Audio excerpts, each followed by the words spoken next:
guess we figure out if it works. We're gonna find out if it works in pretty short order here, I guess. I suppose. What a way to start the day, everybody. Definitely late on the start. I should have expected. I should have what is it? Triskaidekaphobia? Is that fear of 13, Friday the 13th? I don't have that, but if the image, I mean, it doesn't look that different to me in that in the monitor. It looks about the same to me, but oh boy, everybody's name is Gray, so we have that.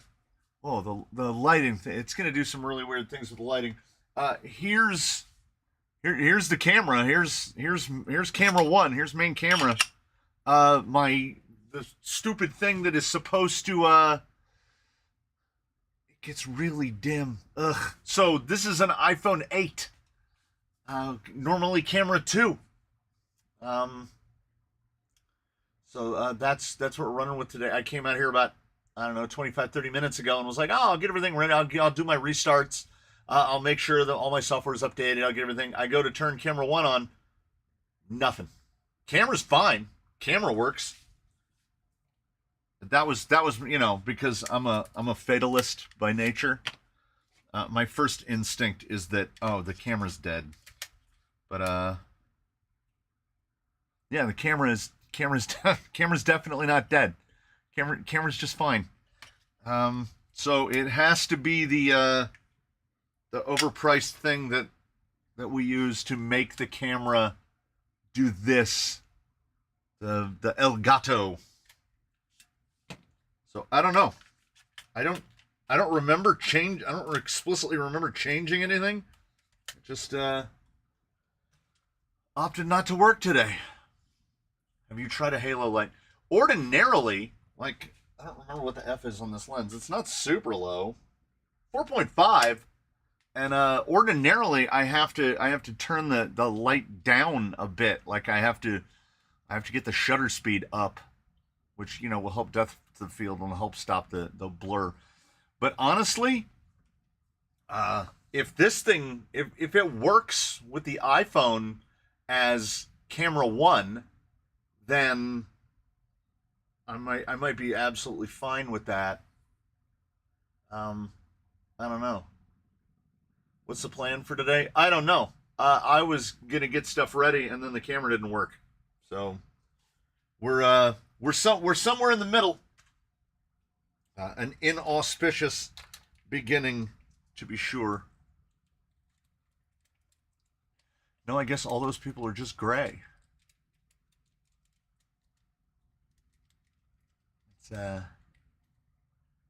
It's a good day though. I mean, whether the oh yeah, no, this camera. I mean, when did the iPhone 8 come out? Also, whenever I get in the way of the light, its ability to handle light is terrible. But here's what the other camera looks like. There you go. we deal with it. Yeah, so don't focus too hard on the color and the brightness coming out of this thing. It's not going to be great. I might be able to brighten it up though. No. Yeah, I don't know. Is it in here? Oh yeah, I can turn exposure up. That was down. That's too bright. Yeah, but right about there. That looks pretty good. Looks pretty good. Yeah, I can live with that. Yeah. All right. There's a tremendously cracked screen on that camera as well. How's the smoke today? Luckily, luckily for me, not luckily for some people, fire tends to go uphill. So it is currently threatening all of the mountain communities. Running Springs, Lake Arrowhead, Big Bear, it's going towards all of them. It's not even really smoky here today. It's the nicest it's been in like a week. I think it's mostly when you've got a detail in frame.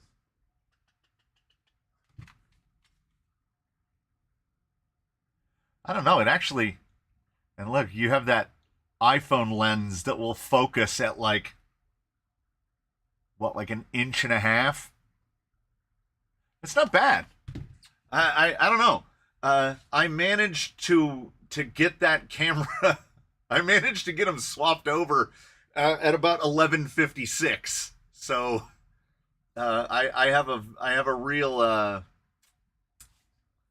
have a process and a procedure that I like to go with, and that fell apart quickly. I will. I mean, here's the deal of it. The camera still works for recording regular videos. It's just not cooperating for the live stream, which leads me to believe that it's the Elgato thing. I don't know. Maybe it needs a firmware. I don't know. I'll figure it out.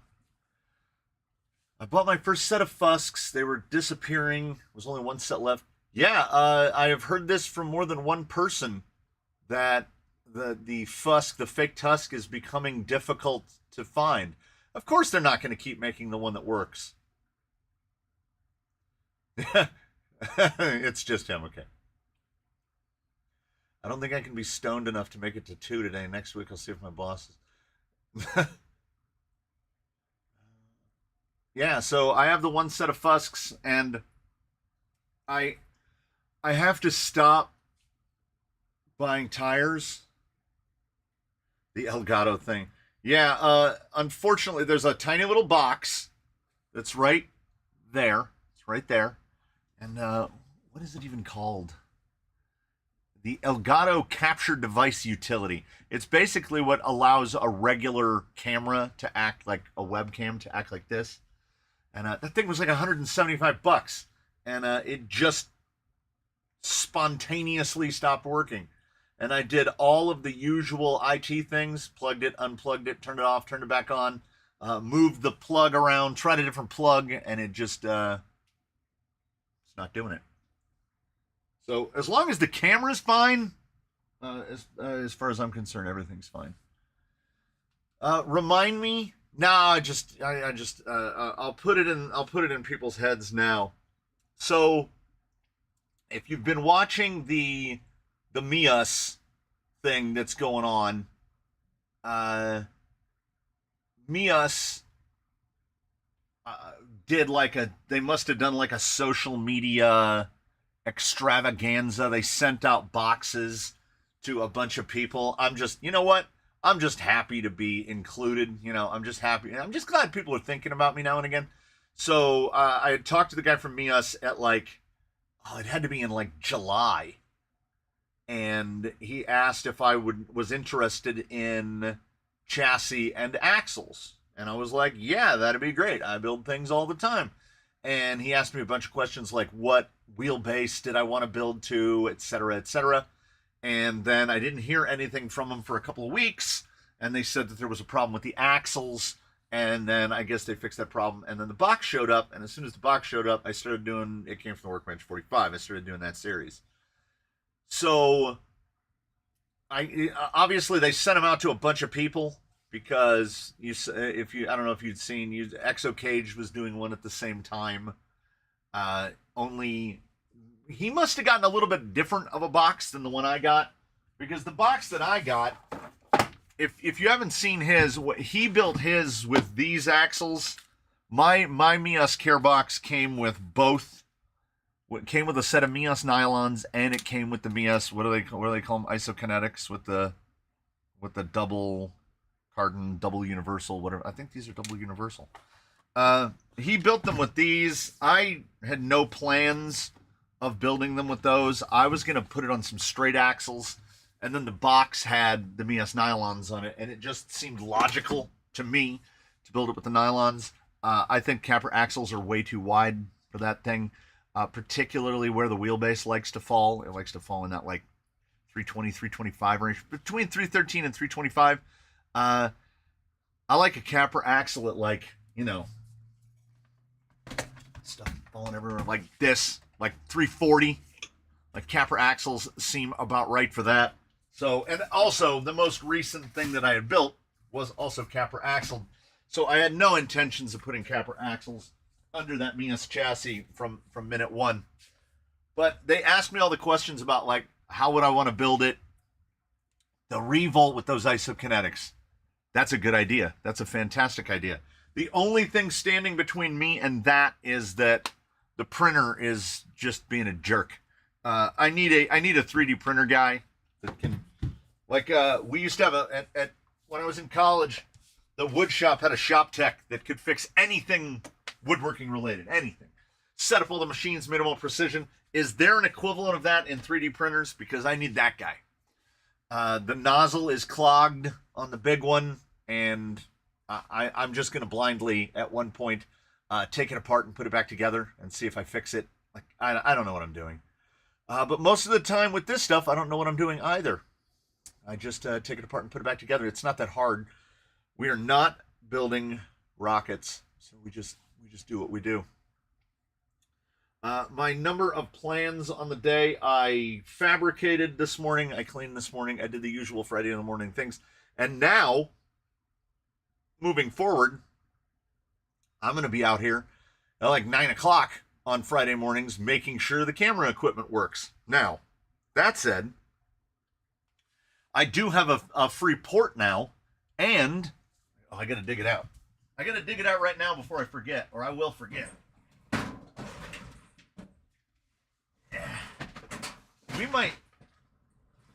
We might just have camera 1 and camera 2. There we go. Yeah, look at that big dog. That battery is for sure dead. That battery is long dead. I think I've got a cable out here though. I can plug this in and see if I can bring it back to life. I love the Vanimal charisma, Mr. Cannon. Thanks for your tips. Hey, I am glad to assist. Had a KD printer now on a bamboo. It sounds like you're going through all the bull that I did. It worked absolutely fine right until it didn't. And I'm not going to say anything negative about that printer yet. I'm not going to say anything negative about that printer at all because I don't know anything about printers. And I don't know if what it's doing is its fault or my fault. All I know is its job was to print that stupid mask, and it did it, and it worked, and the mask is still sitting over there, so I don't have a problem with it. Anybody who tries to motivate me to buy another printer or a different brand of printer, you're barking up the wrong tree. It is my goal in life to never buy another 3D printer as long as I live. I'm not embracing it at all. At all. I don't like it. I have had so little success. I am on my fourth. That is the fourth 3D printer that I've owned, and I have had relatively terrible experiences with every single one of them. So I have to believe that it's me. Oh, Ben, I need to say, Ben says, what we saying about the Jeep Rift axle build? It's like Candyman, but backwards. Think of it as inverse Candyman, inverse Beetlejuice. Like, you know, if you say the name in the mirror, then they appear and they murder you. Every time somebody mentions the Jeep with Rift axles, I don't touch it. I won't touch it again. That's probably 3 weeks. I won't touch that. Maybe October, I'll think about touching it again. But then somebody will mention it again, and then I won't touch it again. It's a lot of work. So it is, it's a lot of work. And you know what I don't feel like doing right now? That. So I'm not going to do that. And it got mentioned again. So, see, hated 3D printing, finally got fed up and bought a bamboo, just works now. I won't. No, I won't. I absolutely will not. I'm not going to. I will not buy another 3D printer. If somebody wants to come over here and take these, you can come and get them. Every I would honestly say 70% of prints fail, I would say. I have wasted more filament than I have actually turned into actual things. Everything comes unstuck from the bed. No matter what it is, no matter how big the project is, it comes unstuck from the bed. I have probably calibrated the two printers that are over there 30 times each because I always assume that it's me, that I've done something. I'm talking different kinds of filament, different brands of filament, different. They just don't work. They don't like me. So I'm just, if they sit over there with their power supply turned off, it doesn't bother me in any way. I like my laser, and I keep telling myself to go on Amazon and buy more wood so I can cut more shock stands, and then I forget to do it. So if anybody's getting anything shipped out from me, it's not going to have a shock stand in it because I haven't been able to cut any in a couple months. And I mentioned this in the Discord. It's apparently all returns November. I'm at like minus $80 on affiliate money on from AMain because everybody keeps sending everything back. So, you know.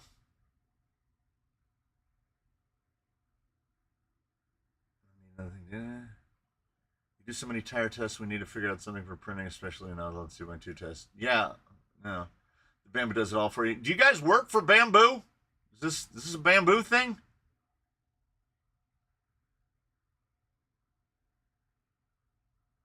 A gentleman named Frank Wu from Rhino RC needs you to get in touch with him as he has a product wants to send you for review.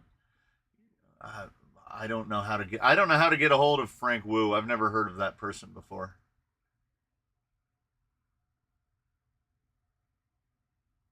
Watching your last video, I think allowed me to get the rear end perfect. Well, good. I'm glad that I helped with something. I'm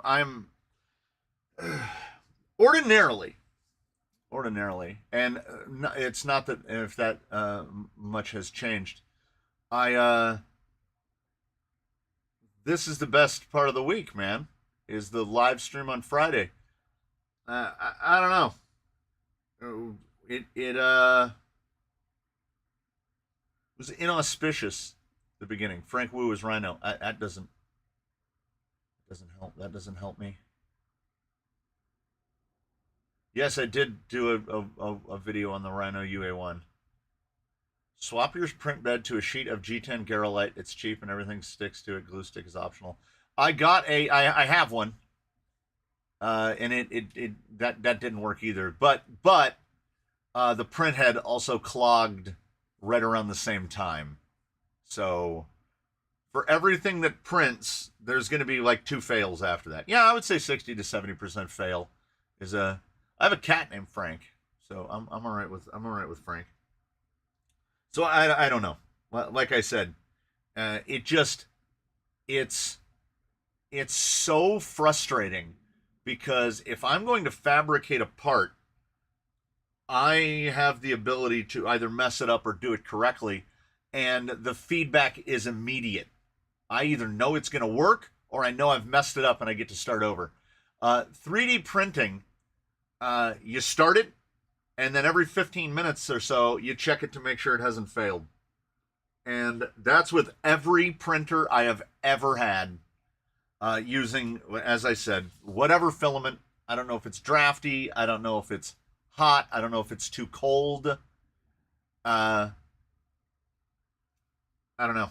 And there's an ever-growing part of me that really doesn't care to find out. Because I don't know. It's not worth it. It's not worth it. I've been running my Mios Nylon axles for 3 weeks now, and they're great. The truck performs much better when I went down to 20% overdrive. Yeah, 20%, I would say realistically 25% is kind of the top end. 18 to 25 is where I like to land on underdrive, overdrive. Anything above that, it just starts to get weird. Like, a lot of tires don't like it. It really messes with the front rear bias where you feel like you're just dragging the rear end everywhere. I know some folk like the carbon, VRD carbon comes with what, 38%? And if you swap out the portal gears, it takes it down to like 20 and a half, 21%, something like that. It gets a lot better.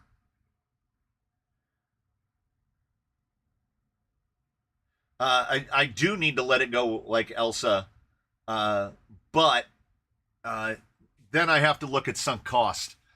Neither of those printers that are over there have earned their keep. They haven't justified the amount of money that got spent on them. And every other day, I think about how much I hate that I've spent money on those. The big one, the key, I just say Kidi, QIDI. The Kidi has kind of earned itself a little better because it printed that mask. Like, it did that. It did most of it. It printed 97% of that mask. The little thing, I thought, the little bed slinger guy, I thought was going to be the easy, like, I just want to print a thing every now and again, like a doodad or a gigaw here or there. And it's just as frustrating as the big one.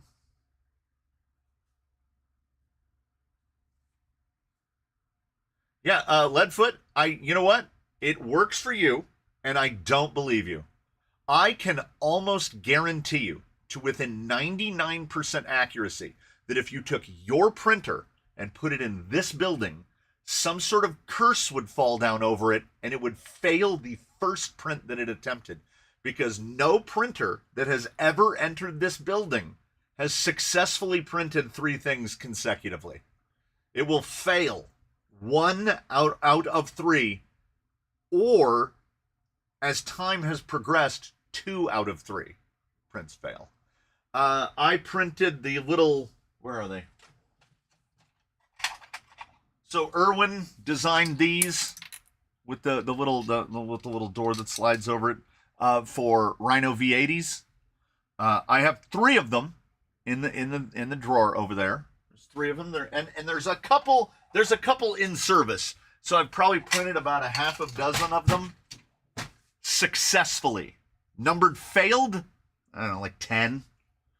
So I'm 6 for 16 on that, which if you were a baseball player is very good. But in terms of 3D printing, I consider that pretty bad. Like, that's poor. Yeah, the only people that 3D print are thousands of miles away.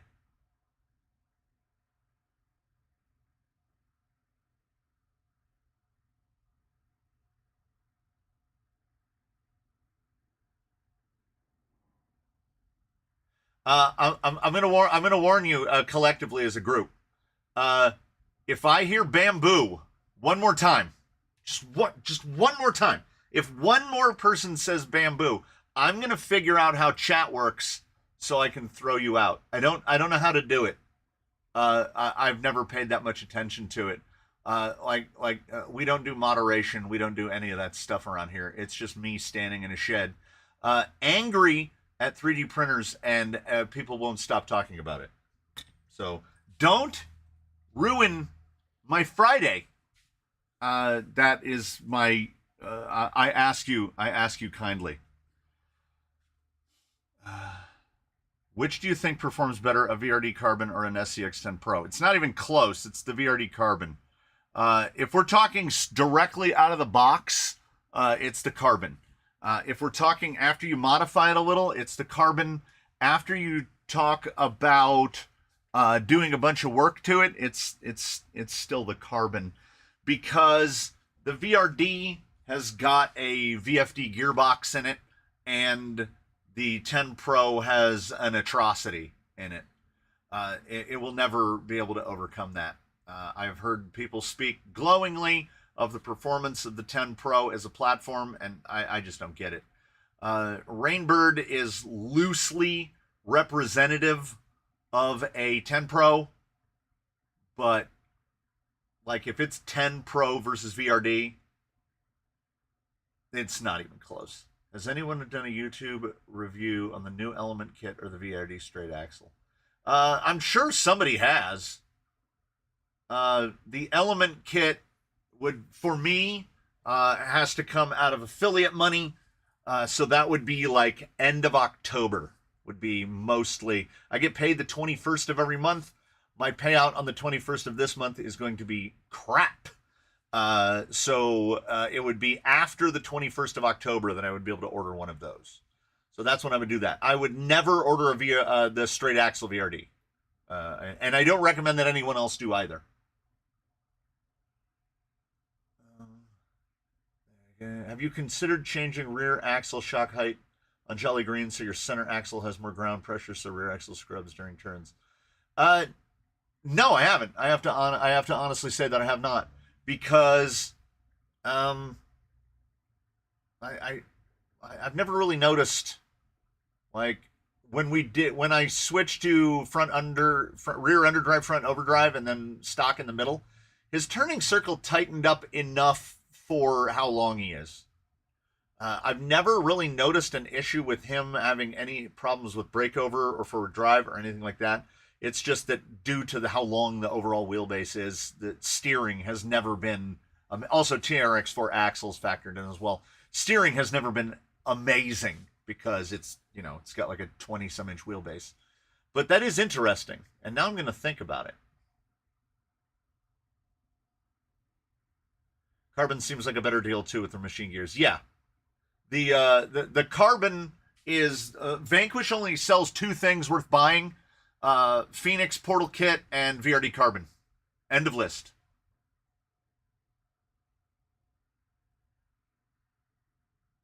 And negative springs. I still think about it fondly. Does anyone else Rhino V40 glitch at low speed while climbing? No.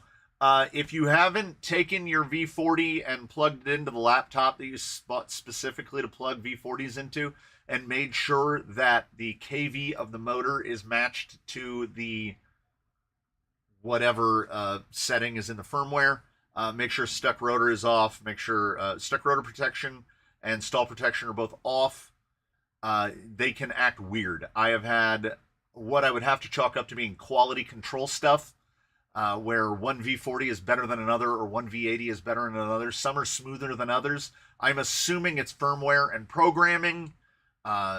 Also, I've gotten some off of Amazon, some off of AliExpress, some off of all third-party sources, and they're all just a little bit different. But any glitchiness or oddness tends to come down to the settings in the firmware and or the calibration of the radio and or the deadband of your radio. There's always some little factor in there. How about 10 Pro portals on Rainbird? They're like $170. Otherwise, I would try the portals. Yeah, see, Leadfoot reflash the firmware. Now it's good. Yeah. Will Yella ever do a tire test again? I hope not. I'm hoping you're going to review the Rhino Moza tires. The Rhino Moza tires do not exist. I have gotten more than enough requests or questions as to whether or not I'm going to test the Moza tires. They don't exist.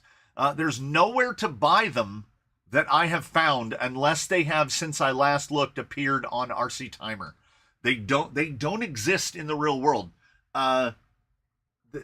Somebody messaged me and asked when the test was going to be, like within like 14 hours of when they announced like the product reveal. Like they were definitely not out then, and I still have not been able to find them yet. I also think it's a very bold marketing strategy to name two different size, completely different tires the same name. If you're buying Vanquish straight axles, the Phoenix kit or RT are the only acceptable options. Everything else comes standard. Correct. I liked seeing the big 2.2 tires on a full body. The big 2.2 tires were making too many pirate ship noises, and pirate ship noises are really going to impact the performance of that tire. They also indicate that Yella is not large enough. He doesn't have a long enough wheelbase or a wide enough track to test those tires. That's why we're on a bouncer buggy body or cage with Capra axles, because if you're running anything particularly above 5 1/4, it really needs to be on something like that. I wonder if Mios will make a full kit with that chassis kit. I doubt it. They could, but nobody sells kits.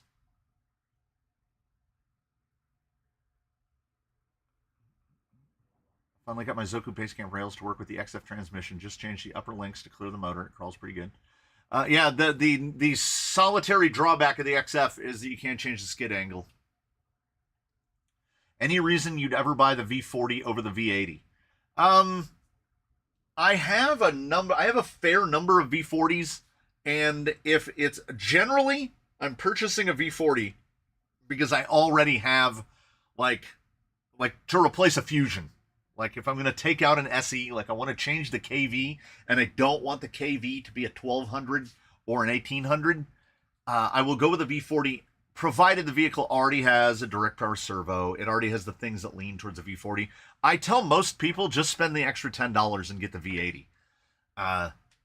The V40 Chromemaster V3, basically the same thing. They're a little more, I mean, it's much smaller. So if space isn't an extreme premium for you, the V40 might be a better option. But I just tell people, get the V80. It's usually $10 more, and it's twice the power. And even if you don't need it, it's better to have it. But I'm not 100% sure why I've bought as many V40s as I have. Honestly. Frank is posting a lot about the tires they are on RC Timer. Okay, so they're on RC Timer now. Not only are they named the same, the tread is different. They're two completely different tires that share nothing in common. The 1.9 and the 2.2 are completely different.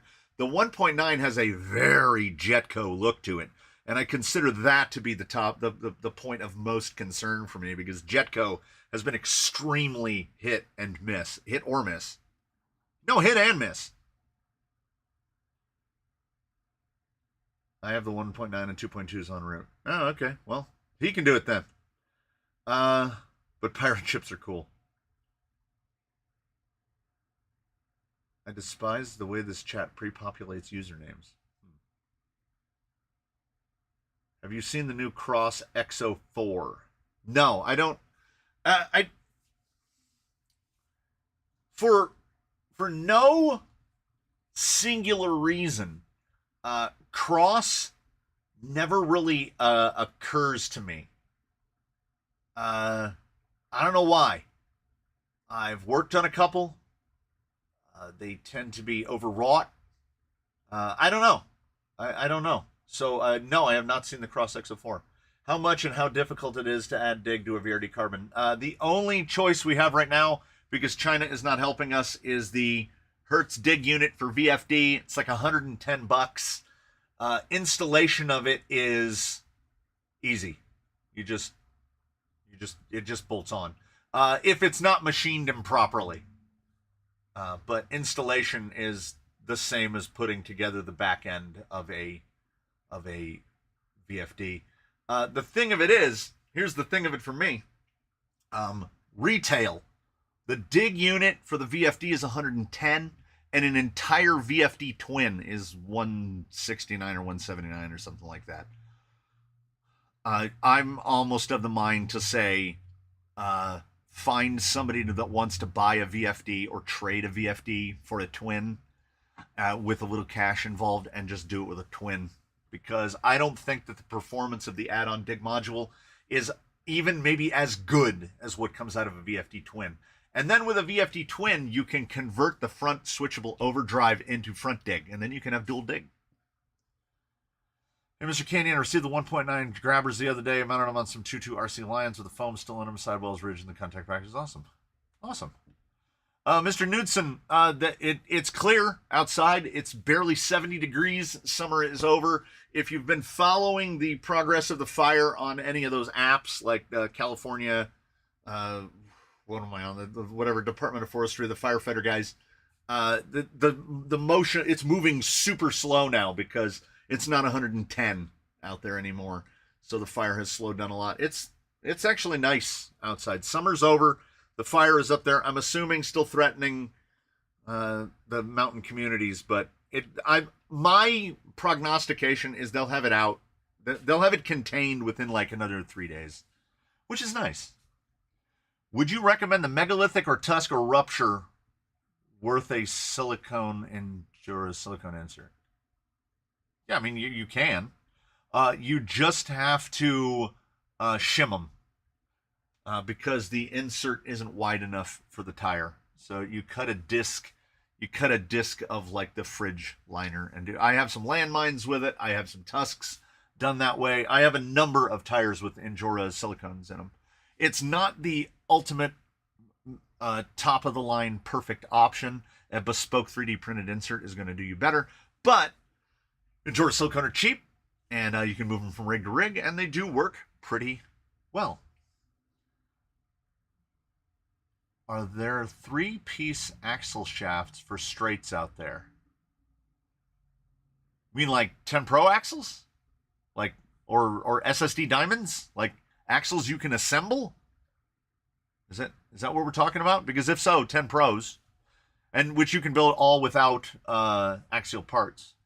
Does the VFD Twin have machine gears as well? No, the VFD Twin, as you buy it, is all centered inside the gearbox, which does give an edge advantage to the VFD, but I don't know if it would be conceivably possible to break one of the gears that's in a twin. I know we don't like centered gears, and if we can avoid being given centered gears, we should avoid it. I'm digging around the bench. I have a bin here that has the gears taken out. Okay. So we don't like centered. We all agree that machine gears are better. This is the main gear from inside of VFD Twin. So the top shaft comes in with the top shaft gear, and this is the gear under it. If you manage to break this, you have well and truly done something. The biggest drawback of this thing is it's every bit as heavy as it looks. It feels like somebody super glued 5 50-cent pieces together. So the lightened gears that are in the VFD that come in the carbon, you can really tell the difference. Like when you tip into the throttle, it's a lot more, it's got a lot of quickness to it, like a racing clutch. But I definitely have more centered gears in vehicles than I do machined ones. And a VFD Twin with machined gears in it is probably the best of all worlds, but my God, is it expensive. It's almost $100 to change all the gears in a twin to machined. It's unfriendly. Are we staring at a yoga block today? Oh, wait. We haven't done that today. I was waiting for people to show up and then I forgot. I've been using my OG Phoenix with the twin from before they offered machine gears. Never had an issue with the centered. Yeah. It's all centered gears inside of a TRX4 gearbox as well. And I don't think anybody's breaking those. Something else is definitely going to give first. Are you coming to Proline by the fire? Maybe. I'm going to go maybe. I think he meant a straight double cardiogram axle. Oh.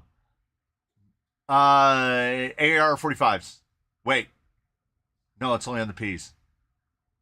Was it? Maybe. There isn't for AR-44, but I think there is double cardon. I had looked this up. Someone asked me this question before, and I feel like I looked it up. And I did double cardon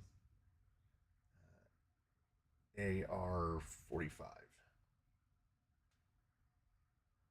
Yes, there are double cardon shafts for AR-45 straights, which also means you can put them on 10 Pro, if that was what the question was. If you're driving a set of portals with the VFD Twin, you're probably fine. I tend to break drive shafts or axle housings before the transmission is ever given out. Yeah, agreed. Put me out of my misery and critique my build. Ooh, what do pandas eat? Whatever's closest to them. I like to know if the Mios double-jointed axles will work in other offset Capras. I don't see why they wouldn't. Because, I mean, well, we're here. What else am I doing? I'm just complaining. That didn't come out nearly as cleanly as I would have liked. I can tell you because, well, hold on. Maybe I can tell you.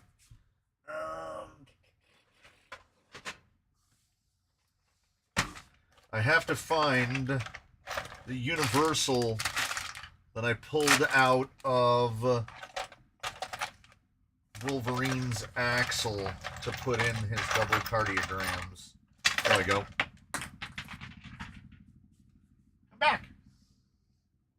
Let me make sure that's the right one. And that's not a... No, those are Mios, aren't they? Yeah. I guess what we're going to have to do is we're going to have to pull two axles apart. Wait. Nope. We're going to have to pull two axles apart. Pandas are closer to... Who does those cardiogram things? Upgrade RC does the ones for AR-45. Okay. Brian Massey asks a perfect question. Follow-up question. They claim more steering angle. Is that from the knuckle design more so than the axle? 100%. These will not. So these are what they call isokinetic, double cardiogram. These are not going to travel any more than they would. Oh, these are double universal. Okay. So now, the isokinetics and what are in this fella are different. These are double CVD. So you can see when we get to full lock and we turn this, there's no hibbity hop. Outside wheel, inside wheel turn the exact same speed, right? That's the point of the double cardiogram. The isokinetic is double universal. Can we see the universal joint? Yeah, there you go, double universal. If these go all the way to the back and you rotate it, see the clonk? Okay. Oh, clonk.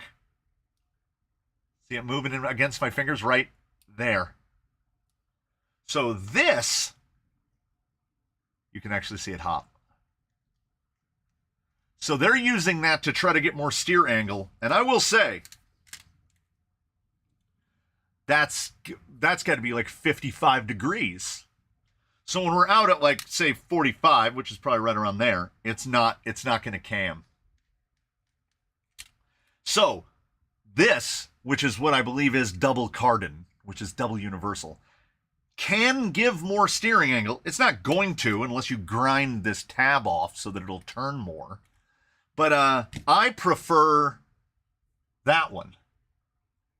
I prefer the double CVD because the double CVD does not increase steer angle at all. So, so we get to that about, I think it's above 45, but it will not cam.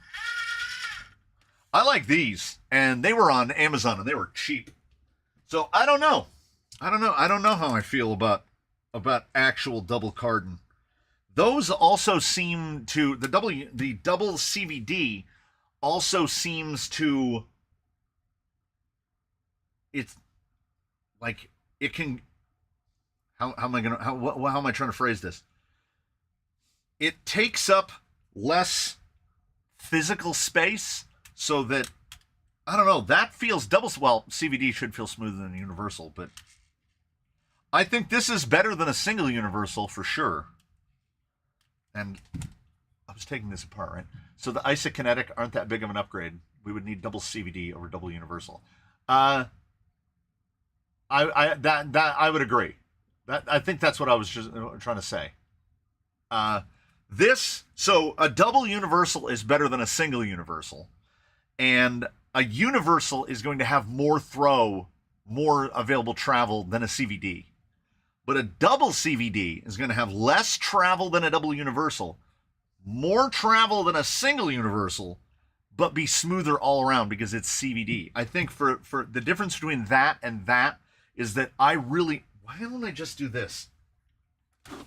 I really appreciate the actual CVD of it because I can tell the difference. That surge when you're climbing, when you're doing something stupid like this, and you're trying to climb with it at full lock, when that's on a universal, that surging of the universal doing that, where it just goes dead and then catches again, it takes away from forward drive.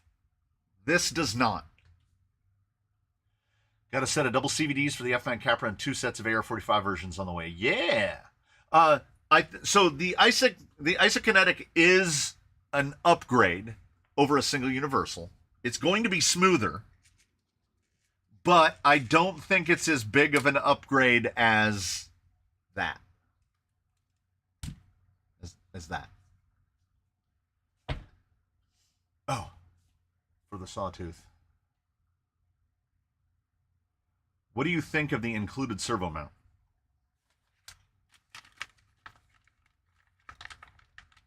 Looks like they got both.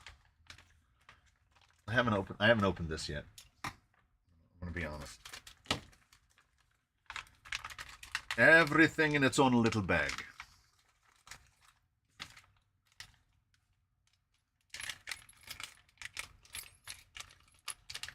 All right. Okay. Mike Jones.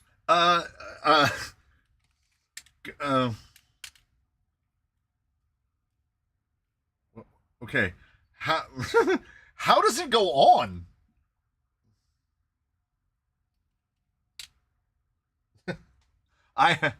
Maybe it's too early and or late in the day or both.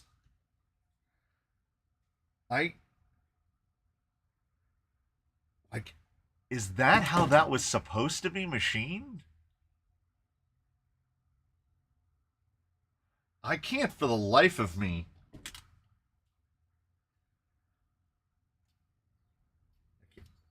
Where does this go? There is an extra piece. Okay. Is that this? That looks like an upper link mount. That would have to go there. No, that can't go there.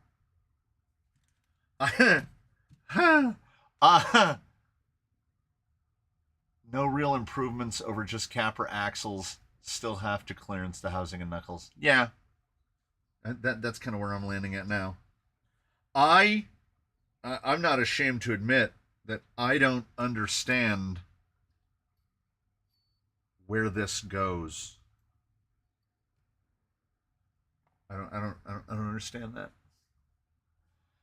So you need to swap the axles or buy another set of what's in Wolverine to see what's possible with smoothness and angle on the Mios. Yeah. Can you use any Mios portal axles for a rear mullet axle? Yeah, I don't see why not. You could use a just a regular, like just a Mios nylon. Yeah. It's they use same portal gears as Vanquish, so you can adjust your underdrive overdrive from that. Servo bracket goes to a different bolt, but the servo. Okay, so here's what we need. We just need to grab a servo. Okay, so that is definitely servo spacing right there.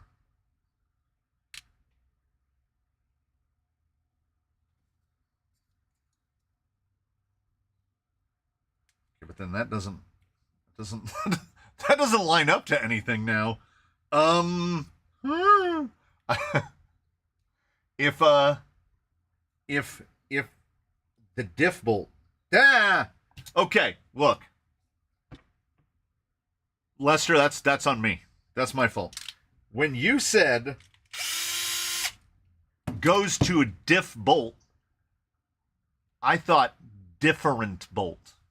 I did not read diff bolt as in differential. Okay, there's got to be another piece. Okay, there's that because it must use a spacer off the axle.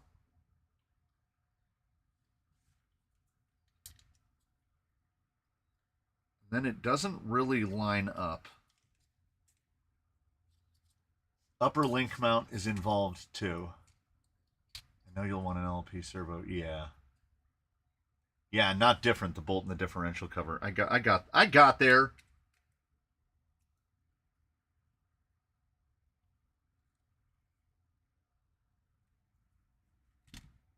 Okay. This is very confusing. What? Put the upper link mount in the gap. Okay. Like that. Wait, no. Like that. That's still. I mean, I know that has to be what they're going. Yeah, there it is. There it is. Okay. We're gonna get there together. Nice puzzle. Yeah.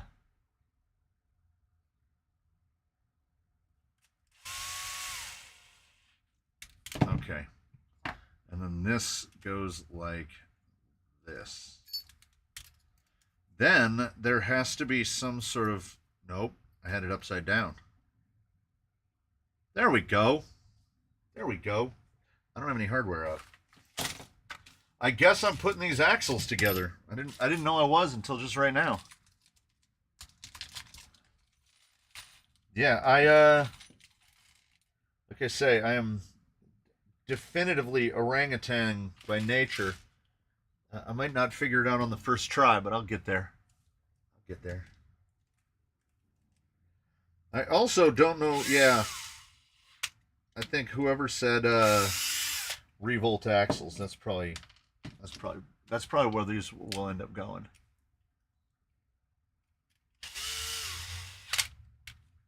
Oh, yeah, I put that screw in without a bracket on it. We'll get there. We're going to get there. It's going to be slow going. I'm not a, what are they? Red starlings? Learn really fast. What did I miss? Oh, I missed something. I've missed a lot of things. Okay. Yeah, the way this bracket goes relative to others that we've seen in the past, this looks pretty much like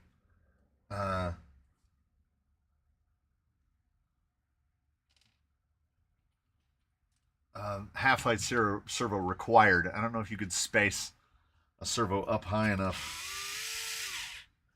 This bracket sits properly low. That is a little. I mean, it's a little janky. I'm not. We're not gonna fake the funk on it. That's a little janky, and the way that they've enclosed the bracket. Not. No, it's not. No. Because there's that.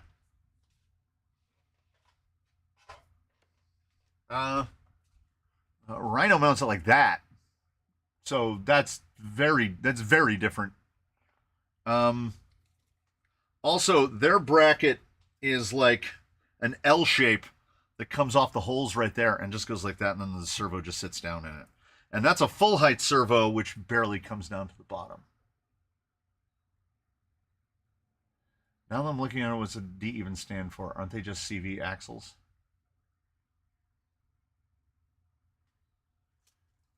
Wait, let me sit. I'm falling behind on chat. Hold on. Hot take. CVDs, as the RC industry calls them, are just another type of universal joint. There isn't actually a company I'm aware of that makes a true CVD. True, but they're not universals. They're not. Okay, they're not a U joint. What do you think you're running? Do you think you'd run a low-profile servo with that behind it? Yeah, Zach, I think you would have to. Wampus. Greetings to Kentucky. Excuse my spelling. I'm driving in traffic. No room for wires in 3.2. Yeah. Oh, man. Because, yeah, you're going to have to actually mount it this way. Oh, maybe we can squidge it down without loosening the bolts. There we go. That's as bad as everybody else. That's as bad as everybody else. And actually, I mean, yeah. Probably, unless you want to space that up about that much, which is a lot. Unless you want to space that thing up about 12 millimeters, I think a half height is where you're going to have to go on these. It's not super optimal. I'm not a fan of low profile servos that anger me. How do you feel about the Rhino upper link mounts on those axles? I don't know. The rear end is just fine with its weird hanging out over the back, but very, very fluid. Feels nice. The front is a huge question mark. It will compress very easily, but flex, it almost feels like the whole front end of the vehicle is progressive, and there's very little flex in the front end. There's a lot in the rear end and very little in the front. It drove really well, so perhaps those guys know what they're doing. I don't want to second guess them, but it is odd. I haven't messed with link positions at all yet. I haven't actually touched it since it drove in the view, and then I remembered that's because you weren't here. I wasn't here, so I haven't touched that since it got quick viewed. But I like it so far. It is, thankfully, I will say, it wasn't what I thought it was going to be. It wasn't just like, oh my goodness, we've just annihilated all lines. All lines are invalid now. It's good, and for the money, I don't think you can beat it. But, I mean, I would never own more than one. Like, I don't need more than one of those. I don't need more than one sporty. Will any other BTA servo mounts work with them? I don't know. Maybe. Conditional maybe. Soft maybe. This is definitely Mios' axle. I would like to point out, so Mios does have some advantages. We have a bunch of axles right here. So this is a very traditional front end. Pretty thick cordal thickness there. Nice machining on the Rhino axles. They go with that real faceted, like an SSD, like a diamond.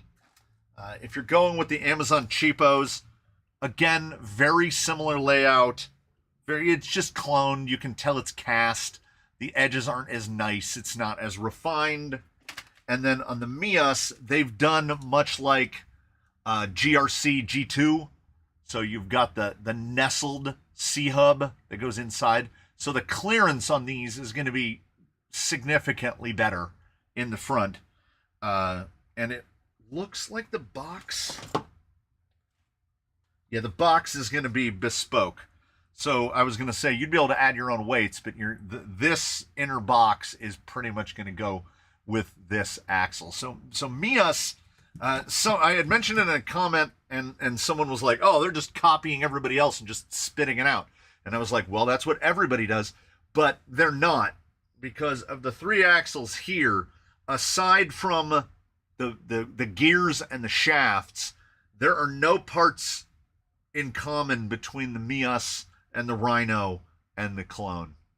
Like, they're running different boxes, they're running different portal weights, they're running, and as particularly this housing is different from anyone else's offset Capra housing. If they cloned it off of somebody, and I've got Super Shafty here, if they'd cloned it off of somebody, I don't know who they cloned. Late to talking about VFD, but I always worry about having to get the full set and plates for spares, but then I remember by the time the gears are worn out, I'm not going to have to worry anymore. Yeah, Mr. Richards, you're 100% correct. I've never taken out a gear inside a Vanquish gearbox, sintered or otherwise.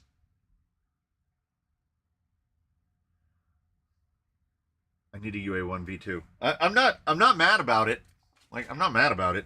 I still think if somebody wants to build a sporty and they don't have unlimited funds, this is really, really hard to beat. I mean, $600 with electronics is, considering what a $500 RTR gets you here from a big name, $600 with electronics is pretty, well, minus, you need a radio, wheels, and tires. That's all you need. It seems pretty good. That's as bad as everyone else is a great advertising slogan. I agree. Low pro is the problem. Agreed. Well, we're just talking about 2.2 tire rigs now. Yeah, pretty much. I'm using the Rhino axles and the same link mounts in the front of my Class 2. It's a very skid-forward build, and I noticed the same front-end behavior. It does seem to keep the front-end planted, though. Yeah, I definitely noticed that when I drove it, so I don't think it's a bug. I think it's more of a feature. I can't leave things well enough alone, so of course I'm going to mess with the link positions and lengths and whatnot. I'm seeing constant velocity drive, so probably more of a marketing acronym than an actual acronym for the function. Yeah. Any brand model low profile servo you would recommend? I've never used one before, but I've got those axles, so I'm following you closely here. There was a time that I would have said NSDRC RS700, but with the recent issues that they've had with things like Outrunners and then blowing up, and also the RS700 V2 is way too fast. I preferred the speed of the old RS700. I wouldn't recommend the RS400.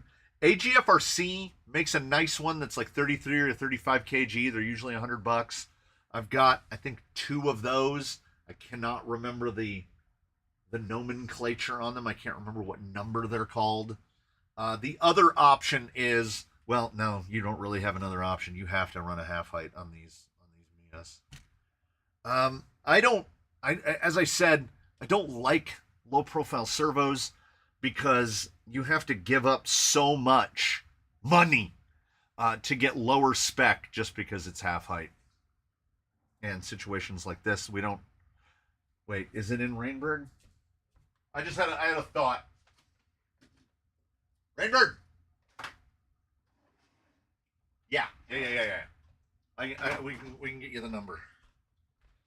So, I mean, yeah, that AGFRC guy, like, he doesn't have a scratch on him. He's way up there.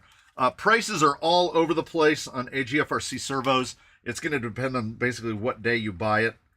It is 3S Direct. It is the AGFRC 35 kg.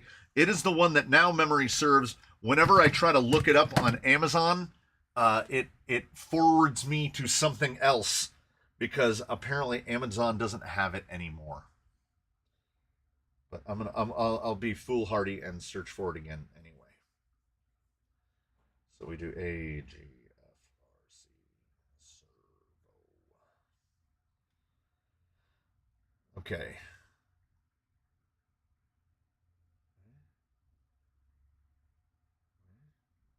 Every time I click on it, it's going to go to the other one. No, there it is. SA66. The AGFRC SA66 BVMW. I guess that is the one that I would have to say that I would recommend. Currently on Amazon, $110, but a 10% off coupon. So yeah, right about $100. I've heard people talk about the Yanters. I've never tried them. I don't recommend the SenseCam low profile, which is usually around $80, because it doesn't make anywhere near the amount of torque that it's listed as. I've yet to meet a SenseCam servo that does. Someone just mentioned on the Discord that suddenly all of the SenseCam servos are much cheaper on Amazon. Maybe on their Amazon they're not cheaper for me. They're still like $80 a piece. OMG apparently has a 33 kg LP. SA75 is a full height. 70 for the Yanters 50 kg LP. I guarantee you Yanters doesn't make servos. It is a recase or a re-laser of something else. I just bought the new Holmes LP. Now I can't buy anything else. Yeah. What hole size do you vent tires? That is not a stupid question. That is a legitimate question. 4mm. Yeah, Yanters, that's the reason I've never bought one. I think people are talking about AliExpress ordering because last I checked, last time I looked one up, the Yanters servos cost as much as AGFRC. And if I'm going to spend AGFRC money, I'm just going to spend AGFRC money. I can't believe how disappointed I was in that SenseCam low profile. It left here in a build. It's fine. Yeah, Ghoul RC is not another one that I search out for servos either. We need more knockoff low-profile servos.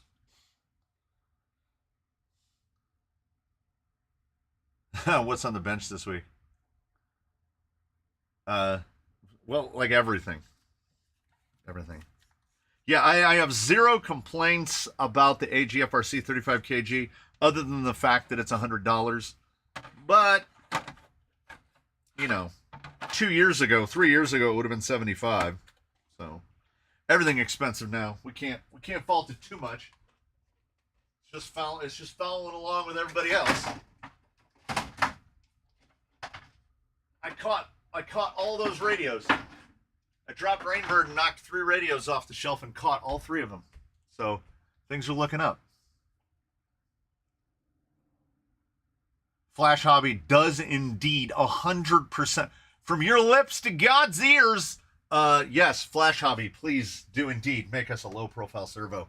Even if it's like a 35 kg. I would like a 35 kg low profile because I don't explicitly need 50 or 60 kg. I just need an actual 35 kg. Claim 35 kg, make 35 kg. That would be great. That's a lot of shims. Not stingy with the shims. I'm weary of AliExpress. Yeah. Can't see the catch didn't happen. You didn't hear any radios hit the ground, Scuba Steve.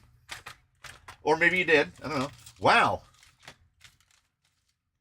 They're not messing around on the spare parts with the Mios axles. Like when they say spare parts, they really mean it. 2 sets of gears? That's a whole axle's worth. Yeah, that was an excellent suggestion, which is I think Mr. Spain, who is off to eat dinner at like 10 o'clock at night, like they do over there. Yeah, Revolt chassis with these, I think, will be the way. So the thing that will stand between that build and completion is getting myself to spend $100 on a low-profile servo, because this thing ain't going anywhere without a low-profile servo on it. Now we're just gonna do this. We're just gonna throw away the foam, and we're just gonna let the axles clang around in the box together. It'll be, you know what it'll be? It'll be fine. Yeah, AliExpress. I still make sure to pay for everything through PayPal. And I don't know if you mean you're weary of it or wary of it, but I would say both.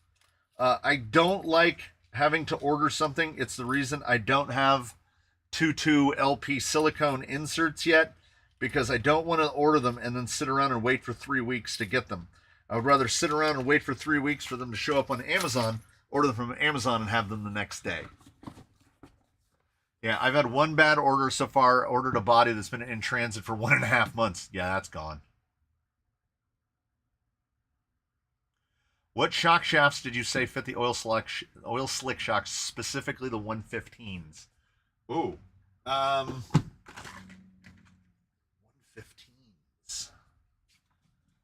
I know what ones fit the 95s. So this shaft is like it's like a 50 millimeter shock shaft. That would be that should be the shafts for.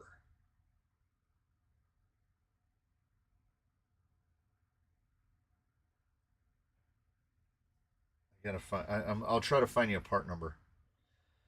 So you're gonna want the extra long shafts for Traxxas Big Bore.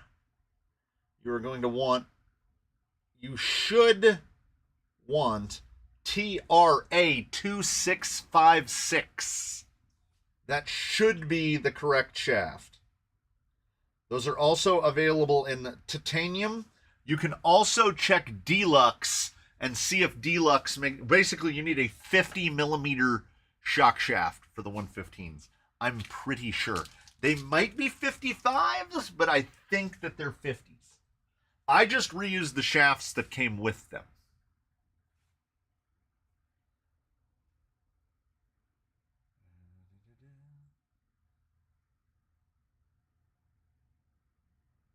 put all those gears extra because they know they'll break. Or they are... I did not pull one apart to see what the gearing is in the axle. They might be underdrive and or overdrive. I know that everybody, it seems like every manufacturer that's pushing an offset Capra axle is doing their choice. The Rhinos run 1520s instead of 1223s. So those are basically overdrive gears because the gearing would, I guess they don't want like a 95-1 final. I'm planning a mullet build for my Revolt. 10 Pro front, OD3 reversed, F10 or Mios rear. Any thoughts? That sounds solid. Either one that you do. Let me see. So a reversed F10. Let's see about where you're going to end up. 1.9? Yeah. Well, that's a lot. So 3.75 times. So that's a 7. I need a pen. Okay. So that's 7.125 for the rear and 3.75 for the front. If you haven't changed any ring or pinion, but then you'd have it flipped with the 18% going to the front. 0.75. That's 53% underdrive minus the 18. That's 35% roughly. Yeah, you can get there. I would think an overdrive gear, if you can get the overdrive gears like what comes on a Carbon, I can't remember the tooth counts. If you change the portal gears in either the F10 or the Mios nylon, you can get down into the 20s. That's a lot of that. I mean, it's not exactly Traxxas numbers of underdrive to overcome, but it's a lot. Yeah, OD3 is only 18%. If you did a too low backwards, you'd be right there, because that would underdrive your front axle by 30%. So then you'd be like 25 or 26% net, something like that. Yeah, I don't believe in Temu. I just pretend Temu doesn't exist. I used AliExpress once, buying for the first time, got a great deal. Axles and dig transmission for 75. This, I set it down over here again. We'll just put it right back here. That was the biggest amount we have ever spent in one shot on AliExpress. I tend to sit right around $100. Oh, if it has those gears, then you're good to go. Yeah. Nylon and a 10 Pro. 10 Pro front is a great choice. It's offset. You can customize it. You can build it out however you like it. And then the nylon's just solid.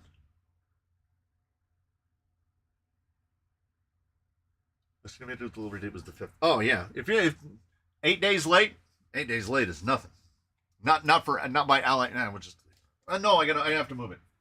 8 days late is nothing by AliExpress standards. My typical thing that I order from AliExpress takes about 3 weeks to get here, even though I'm on the West Coast. It has 60%. 60% is a little too much.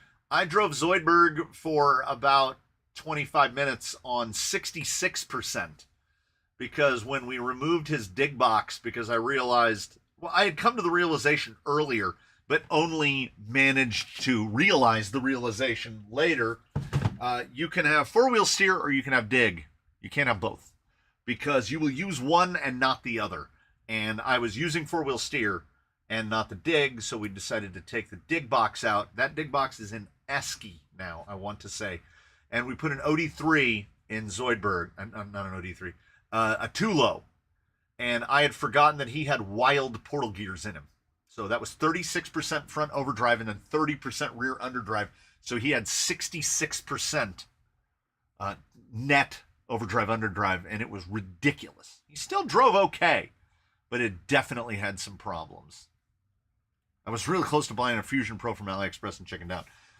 Any electronics you purchase off of AliExpress are certainly going to be gray market. I buy most things like that, treating them as caveat emptor, that I'm going to get nothing. Like if something goes wrong with it, it's just it went wrong and it's done. So that's the reason that I don't jump on the like $75 Fusion Pros, because I know that it'll burn out for sure. It probably wouldn't, but in my mind it'll burn out for sure. 66 is too much. Try 60. I mean, obviously. AliExpress has been great to the UK. We're getting delivers within a week. Yeah. And it's going, I think it might be going farther for you guys than it goes for us. And it takes longer to get here. I was looking at GPM 10 Pro 7075 on AE. It's one piece with brass knuckles. Not heard about it. GPM's been around for a hot minute, for a long hot minute. I wouldn't fret too much about GPM if GPM has retained the quality that they've had for years.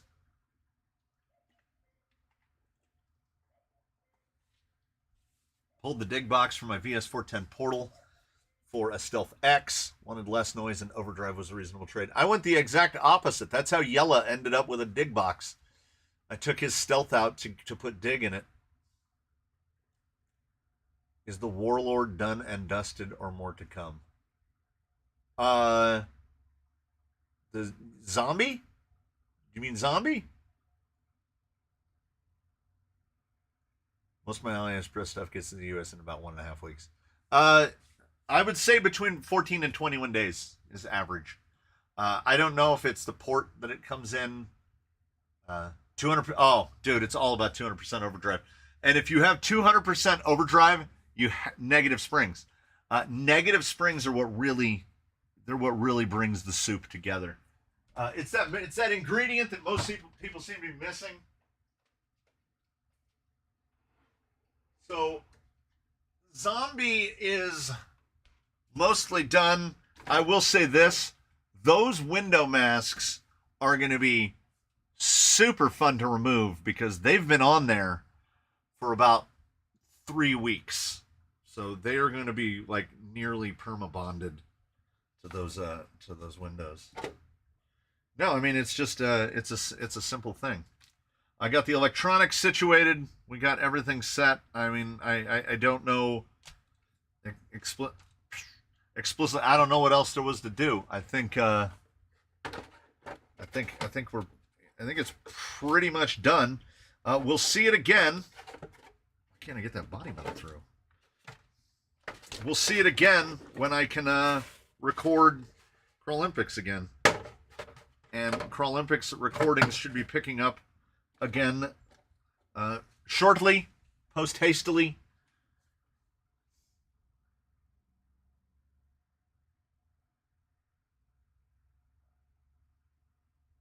I've gone down to 11% overdrive on my Dragon with Capras, and I really like it more than my AR-44 with 36%. That's a lot. Like, you're talking, I think the sweet spot is between 20 and 25, and you've dropped your underdrive by 25%. I think 11% is where it just begins to become noticeable. I don't think anything lower than that, like how they have them, it's like 6.5. I don't think it does much of anything. Because that's what, 16 revolutions of the front wheel to 15 revolutions of the rear wheel.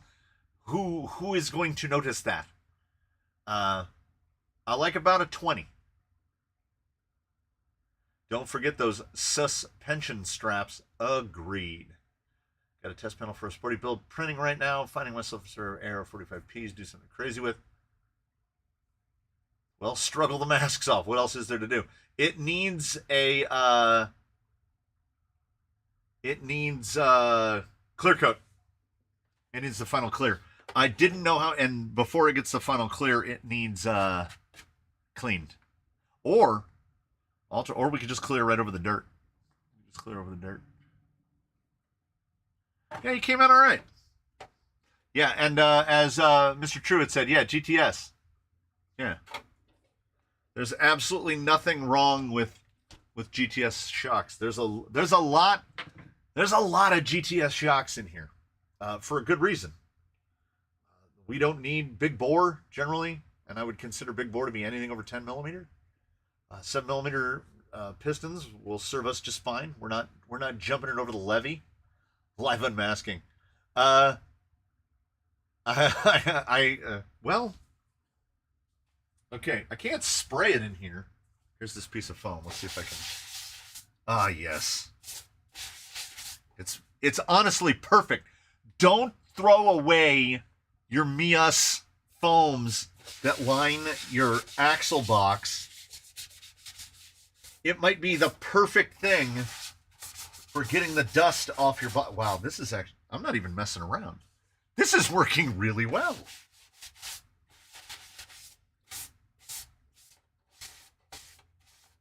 I'm going to see if I can find my can.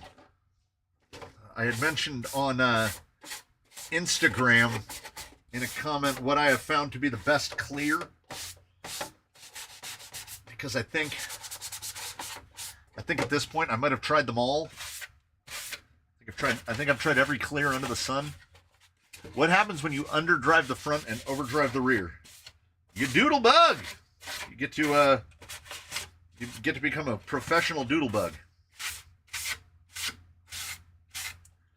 Wow.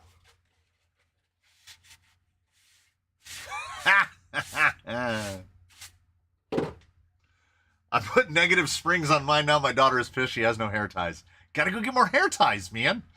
I just got this AMK Transport 2 load differential gearbox. Yada, yada, yada, yada, yada, yada. Yeah, that is their Mios portal axles. What are your thoughts?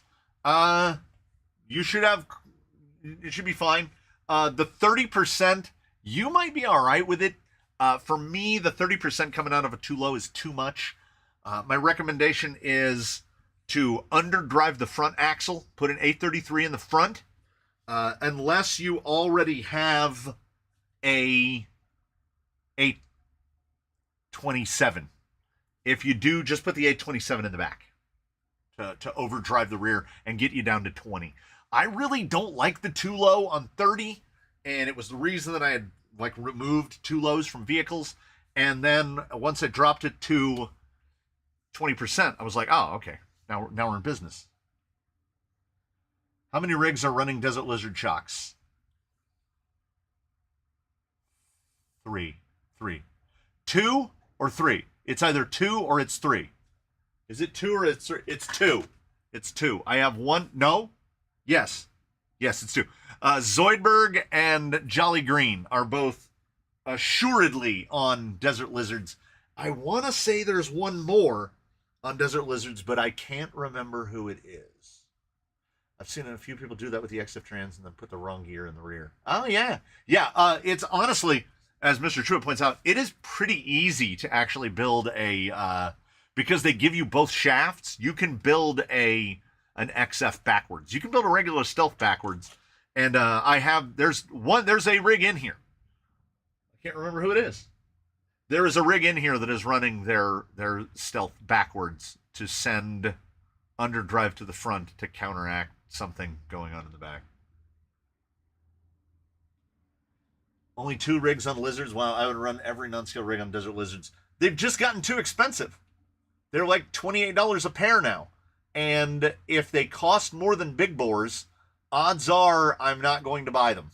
And these are GTS from Jenny's, which means they were $40. And Desert Lizards are going to cost more than that. Yeah, Desert Lizards are great for when you need absurd sizes, like hundreds, 110s. Oh, so wait, let me see if I can find it. We'll make a pile here. This way you know I haven't left.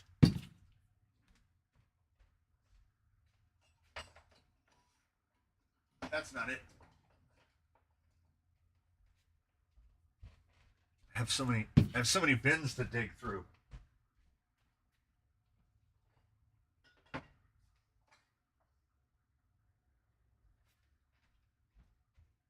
Well, I found two in one trip. Thankfully, it's not far.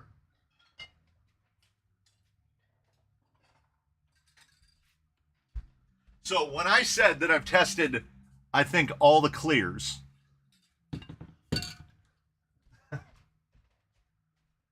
to miss some. I'm sure of it.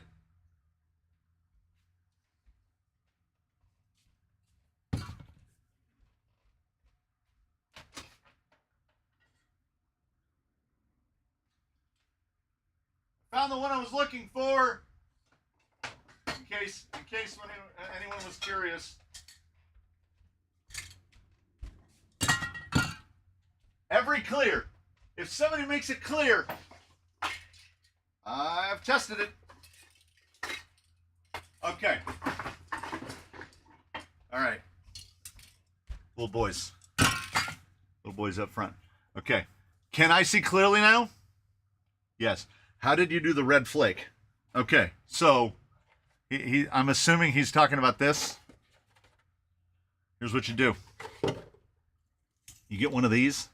It doesn't have to be one of these. This is a flux brush. You cut the bristles down about halfway. You put a glove on. You dip it in, and you go like this. You pull this like this. You go. You can do it with an old toothbrush. You can do it with whatever. It gives you that nice like blood spatter.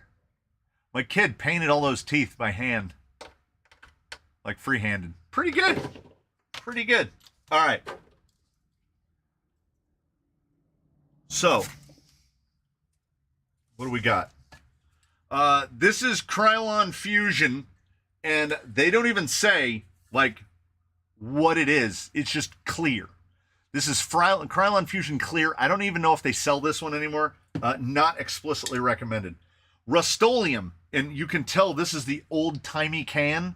Again, for a protective glossy finish, but all they call it is crystal clear. I don't think they make that one anymore, so you don't have to worry about that one. We've got a couple of the Krylon Color Maxes. We've got satin and flat. The satin is more flat than it is satin, right? This is Krylon Clear Polyurethane. This one is gloss. They also make it in satin and flat. The problem with the Krylon, if it says polyurethane on it, watch out, because depending on what paint is under it, you might incidentally end up with a wrinkle finish. So, not explicitly recommended. Duplicolor doesn't know what flat means. This is supposed to be 1K clear matte. This is the glossiest flat of all the flats here, of all the clears. Even the ones that say gloss. This is glossier than that, and this is matte. And it's like $15 a can. Don't ever buy Duplicolor flat. This is Duplicolor vinyl and fabric. It's here for a different reason, because Duplicolor vinyl and fabric, for those out there who this is available to, is very useful because it can take the place of this. This is Tamiya PS55 flat clear, which is very flat. It does come out matte. If you're going to use it as an overcoat, it works great. It's too expensive to use as an overcoat. 100 ml cans, 3 ounce. These usually go for about between $8 and $10. I want to say this was like $8. This is usually about $12, and this is a 311 ml can. So it's 3 times the size for what? 40% more money? So what's he talking about? Bodies like this, there is no RC paint on this body, right? And when I painted Zorana, the pink, you do a base coat of either PS55 or this, the vinyl and fabric gloss clear, and then you can paint over it with whatever you want. I opt for this because it's cheaper, significantly cheaper. This spray's nicer. This smells weird. Gives you kind of an odd high/headache all at the same time because it's not like real paint. It's weird. It's vinyl and fabric coating. It's really weird. These are effectively interchangeable for using to paint either on the outside or the inside of a body so that you can use whatever paint that you want. If you use any paint other than a vinyl specific paint or a polycarbonate specific paint, and then roll it a couple times, most of the paint's going to fall off. You can ask some people, they'll tell you. Then we get into, okay, here is the quadratic equation.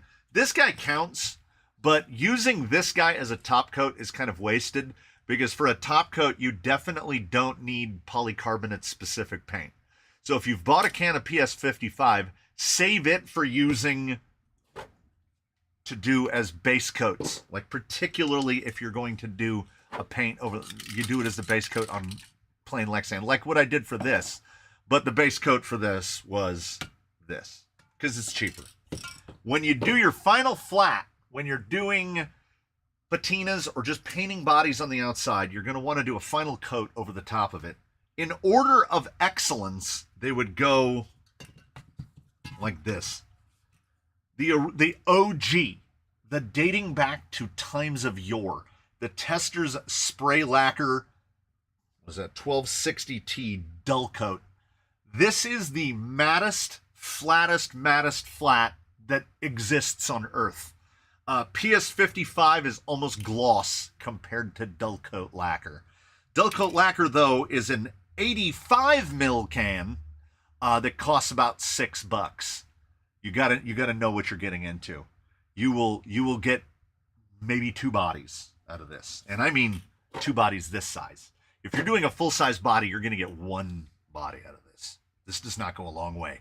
It comes from the time of you do it on your tank that you built in a diorama, so you don't need to go as far in a can. The Krylon Color Max Flat Crystal Clear Krylon 5547 is the mattest thing I have found in a conventional, buy it in a store, regular spray paint flat clear. No one, the Fusion, which is Krylon 2729, is close. It's very close. I went up and I looked up their MSDS material safety data sheets. There is 1 ingredient different between these two. This has 1 more ingredient, and I have to assume that it has something to do with the what makes it Fusion. The like built-in primer etching agent that's inside of it. This doesn't have it. So that leaves it more room for flat. You will be able to find the Fusion all-in-one flat clear more easily than this. I think Michael's Crafts still carries this for those who are looking at it domestically. But I have probably had this can for a little while. You can get, also, both of these, the spray will last, like 1 can of this will last you like a year. You can do 10 bodies with 1 of these cans. And then, Joanne Crafts, Color Shot, Clear Matte Sealer. Pretty good. It's not super, ultra, super matte, but it does have a benefit over everybody else here, including the PS55 and the dull coat. This stuff, you go like this, you can go back to where your spray started and it's dry already.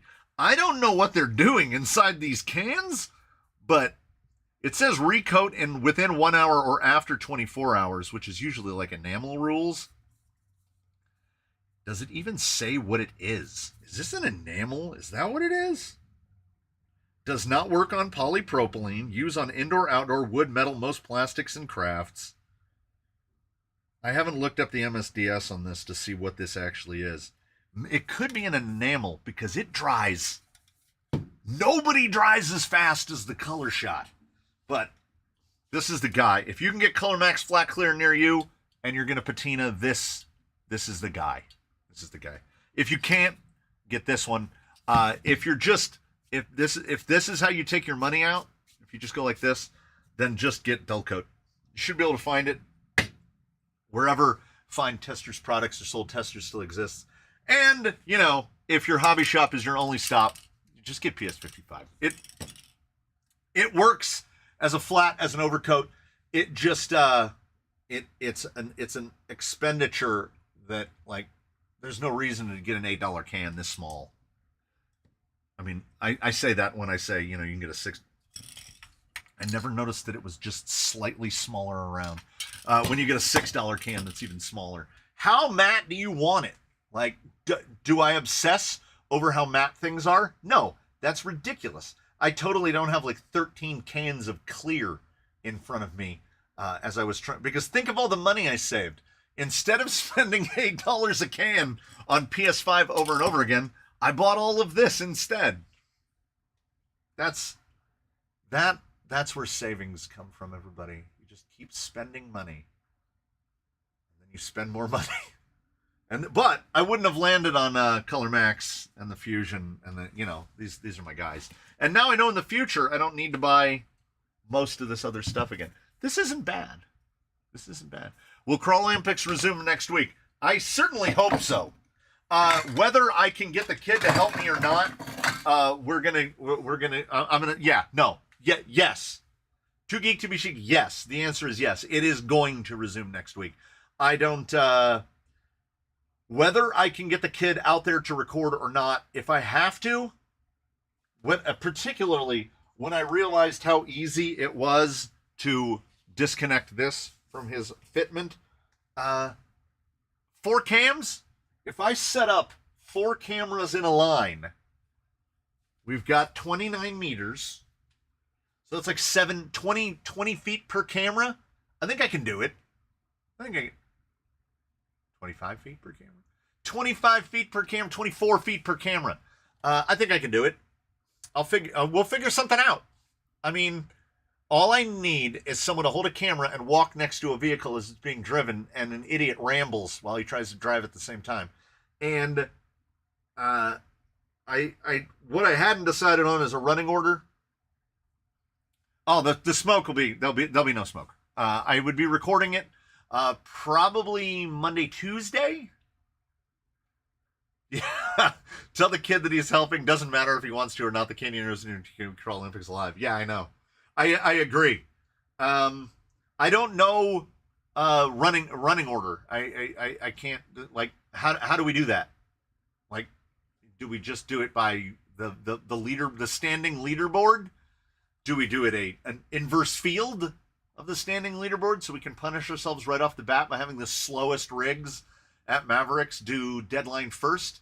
I don't think Lil Fella's going to make it more than about 6 or 8 feet. If he can pass 2 meters, it will be amazing. And also something I would like to crowdsource, and I've been thinking about this during the time in between live streams.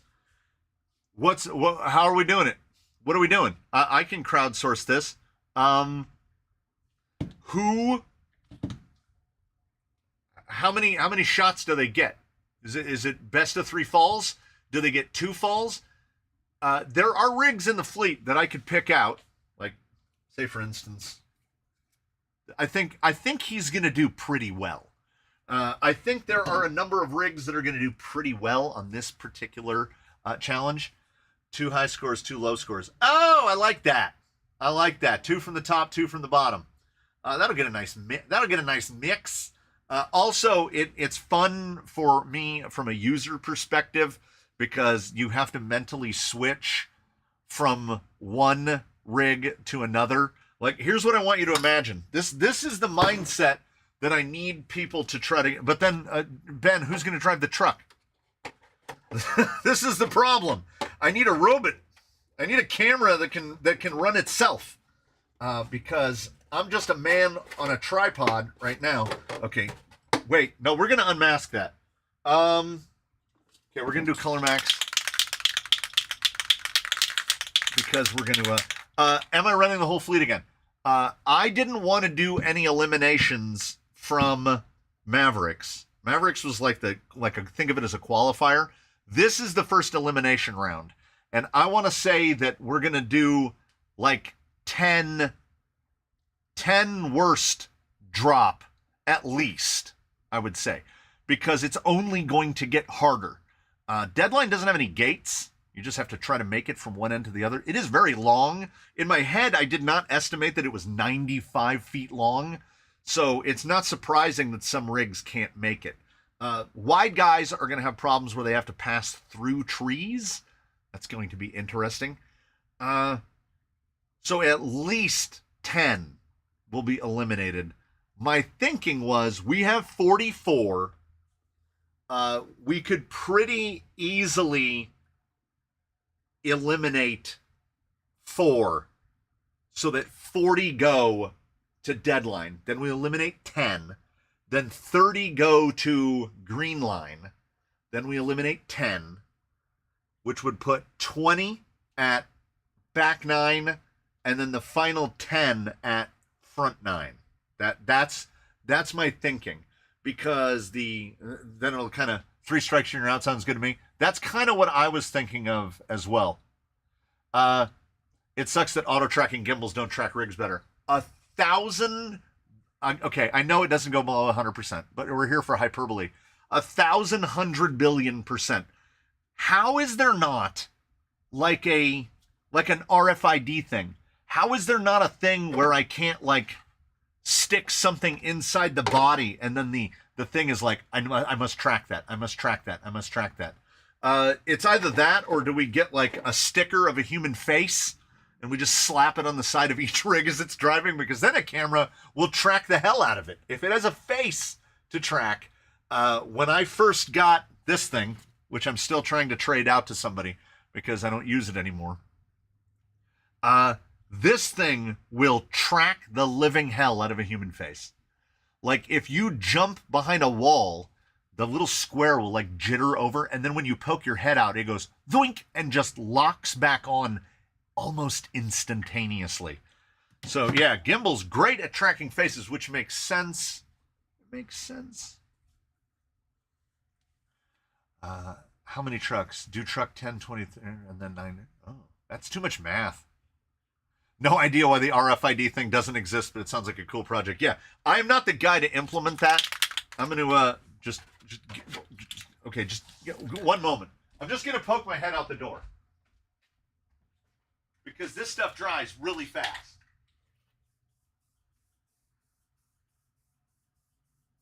Oh my goodness.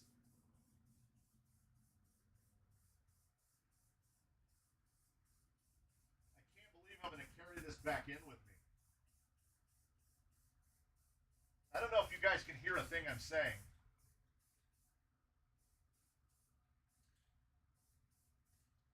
Oh. Woo!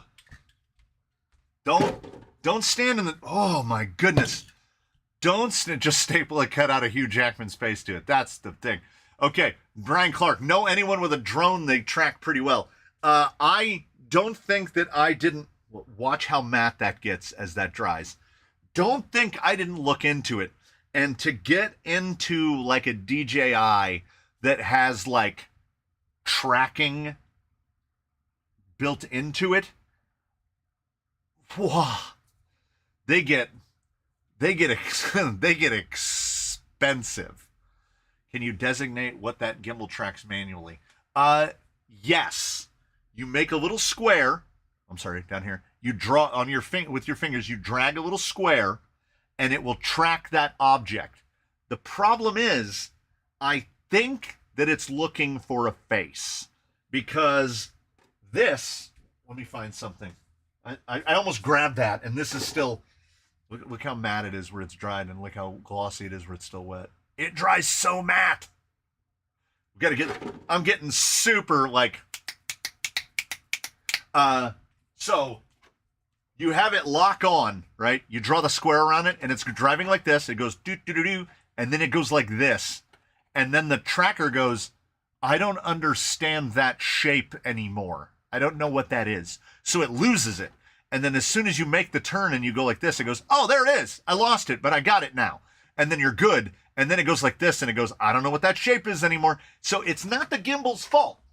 It's not the gimbal's fault. A human face is a human face. And we know that all that active tracking is designed purely around human faces. So it's not the fault. Oh, a Car Olympics registration decal. Oh. Solo shot tripods are designed to track athletes. Yeah. Used matte white Krylon to back some Tamiya PS Fluoro orange on polycarb. The white cracks when you flex the body. Didn't peel, but it's visible through the orange like crazy, faint, crazy paving. Neat. Rudy, I'll tell you exactly what happened. The white went on too thick. And what happened is, instead of the solvent flashing out through the paint, the solvent soaked into the orange and gave you the crazy, like, crackle effect.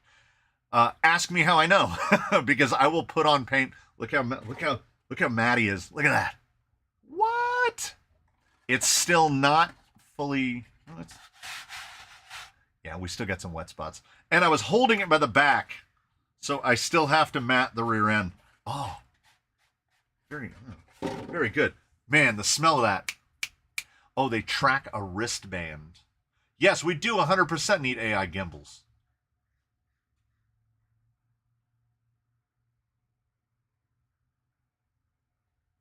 Yeah, drones are a pricey rabbit hole for sure. The one that I looked at, and I watched promo videos and I looked at all the specs, and it has basically what we want, where you can designate an object, not a person. You can designate an object for it to track, and it will track, like the drone will follow that object. And you can have the drone do predetermined things the way it flies around that object. That drone is $2,500. So in the grand scheme of things, not insanely expensive, but in the grand scheme of we're using it to film toy cars, seems a little expensive. And then also we have that concern, if the drone is flying near me, loud. If you've never been up close with one, they're louder than they're not. So a little more spritz.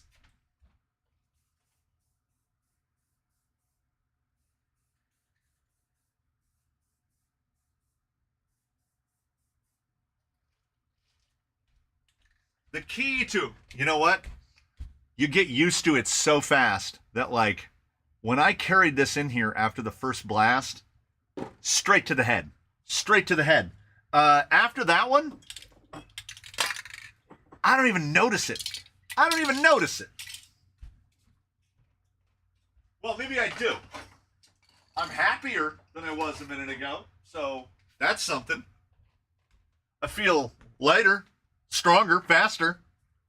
That's the paint talking. You don't know that. I could be stronger and faster. Okay, Seavart, I gotta tell you, Jack in the Box antenna ball. Go on the internet and look one up to try to buy it. A buddy who has shown up in the chat before, the guy who owns the Brazen Frontline, we said that a Jack antenna ball would be perfect for one. He's got a figure. He's got a rig with 2 figures in it, and one of the figures has no head. And we said it would be perfect with a Jack antenna ball. You know what doesn't exist anymore? Antennas. He found somebody selling a Jack antenna ball like they used to hand out in the drive-thru for $35. Antenna balls. We've just dated ourselves by mentioning antenna balls, because antennas aren't a thing anymore. Woo! I'm definitely feeling it. Have you tallied the votes for a paint job on Goldie Rocks? I'm assuming you're meaning a paint job on the Mios Gold Flake one, because Goldie Rocks doesn't have a body. Although, a buddy of mine, we had a spirited discussion over what is the ugliest RC body. I still think it's the Proline Strike Force, followed by the Element Utron. He thinks that it's this. He thinks it's the Lattice Innovations Mojo. He thinks that this is the worst thing that he's ever seen. So part of me wants to change the fasteners so that'll fit better, and slap that bad dog down on there, because it's cartoonish. And then when he shows up, he'll go, so that's, and I would just literally get the electronics mounted, and no body mounts, no pins. I would make 2 holes in the body and just put them through those screws right there, and we're done. Right? It's so stupid. Like, look at the size of the tire. That's a small boy. That's the size of the body relative to the tire. That kind of scared me a little. The size of the tires relative to the body is cartoonish, and just look how dumb it is. It's so dumb. But apparently the claim is that they make them so rigid like this because you can actually self-write one of these will help. So I'm curious. I want to show. See, Alienated loves it. Yeah, I think that looks better than a yellow tarp. I 100% agree. And okay, so we'll decide right now. Realistically, that's half the size of a 575 Rupture. Maybe less. We'll just, what color are we going to paint it? If I have the color, Zoidberg is the winner of the ugly body. You bite your tongue, sir. The J Concepts bar is a fantastic. Okay, wait, we can't move him because we got everybody. We're gonna gang. Who said that? Who dared to say that? Forever Young. We're gonna Montec Winks, the worst crawler bodies. The Lily is also. I don't know. Neon pink. Ooh, I like that. We need to yell at that guy. Okay. Who would ever say that this is ugly? Look at him. He's amazing. I mean, okay. I like this thing because it's cute, right? But that thing looks ridiculous compared to that. I mean, it's to scale. And if you can make a 2-2 Rupture look like it's scale, I need to do it again. Ready? Ugly.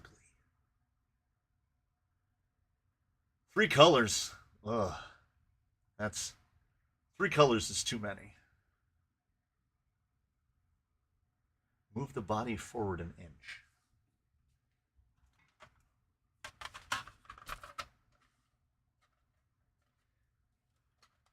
So like that, and the shocks aren't going to hit it or anything. So I had it too far back. So you're thinking like right there. Is that more proportional?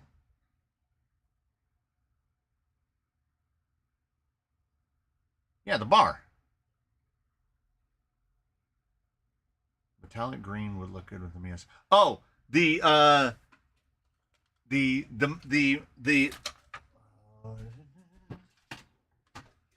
spoilers.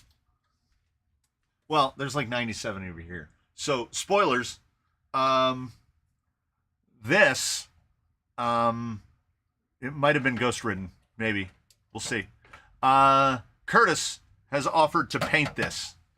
He said if I wait until Wednesday, so 5 days from now, he will paint this.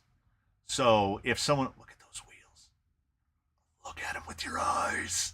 So if someone else offers to paint it, I'm going to take it. I had the opportunity to cut it down more, and it just sat so nice that I couldn't. So, Mios on Mios on Mios on Mios. I could have made it more Mios. I could have put the Mios drive shafts on it, but I put the Mios drive shafts on an optic because they were the Mios drive shafts for an optic. So I did that. Oh, protects the shock towers. Oh, yeah, I see what you're saying. There's already some. Yeah. All right. Yeah. Yeah, I can do that. Yeah, no problem. Yeah, I'll just slam it down. What about? I have to change out all these socket caps because they basically make it too wide. Yeah, I kind of like it further forward just aesthetically. Yeah, right like that. Yeah, good. And it will protect the shock towers as was pointed out. It's still corny looking. Looks like a baseball cap on a big head. Yeah. Anyone put a rustler body on a crawler? I don't see why you couldn't. What did Curtis decide on for the paint scheme? I have no idea. Paint the red axle bits black, please. I hate them. Oh, on that guy? Yeah, I'm just going to change those out.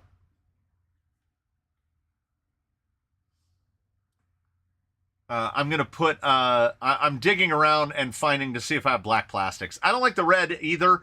I know that I have diff covers, so I will change the diff covers.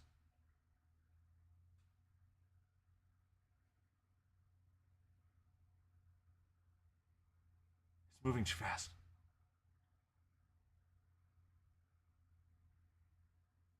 You have a Rustler on the Lucy comp rig, don't you? No, that is a mini Revo body. I want to say 18th scale Traxxas Mini Revo. Yeah, a school bus kid's toy body would look cool on the UA1. Yeah. Like a magic school bus would be amazing. Oh, and there's Mike Cross asking, what body do you put on the Nightcrawler? Mini E Revo. Which fit pretty well, reasonably well. Okay, I gotta move some stuff out of the way. Zoidberg, pardon me.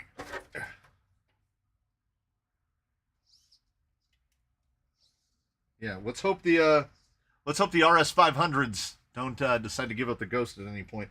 He's running 2 of those diodes to hopefully stop his servos from exploding.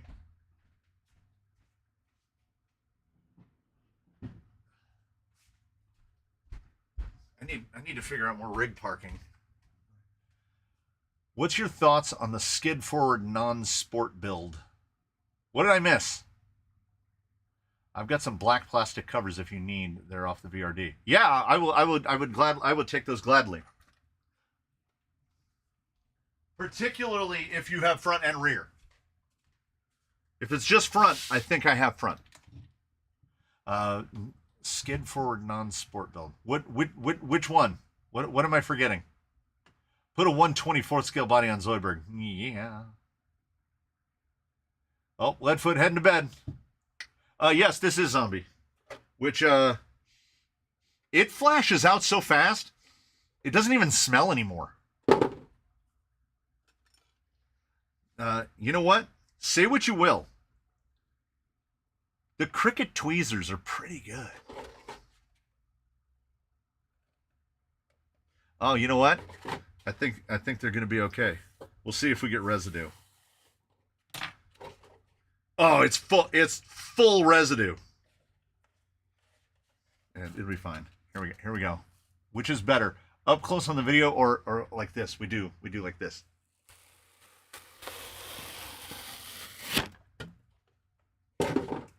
No, these are the Kamoy tape type. So these are fine. These are fine. Matter of fact, I did this. I painted this body in the laziest possible way. If you want to do an external paint job, what you do is you put all your masks on as you would, and you paint the inside, and you make sure that you spray the paint too quickly so that it gets kind of a bubbly, crackly finish as it's hardening, because the different types of paint are melting into one another. And then as soon as you feel like the paint is a little bit dry, you peel the masks off and you switch the masks. Oh, I can't. Oh, too geek to be chic. Here's the other camera. We're on the phone today. Here's camera 1. You're watching camera 2 right now.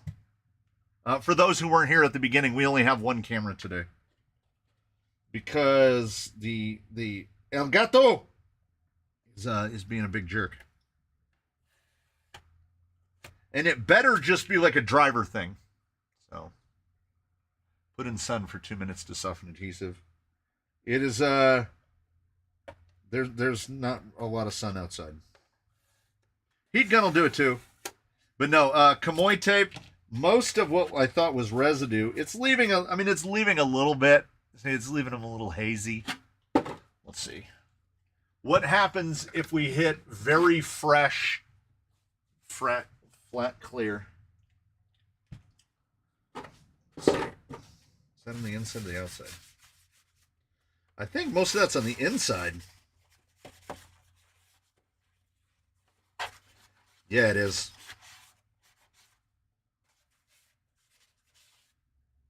Yeah, I mean, it's clearer. It's clearer. I'm not really worried about it. The windows, I'll get scratched to oblivion anyway. I know. Yo no habla español. Lo siento. Mi español es muy malo y poquito. I can read a billboard. I can ask where the library is. Donde está la biblioteca? But yeah, I don't speak Spanish. Ooh. Sheriff's evacuation warning for the Highland area from 210 east to Calle del Rio in the foot. Oh, has been lifted. Hey, those people can come back home. All the people that got evacuated get to come back home.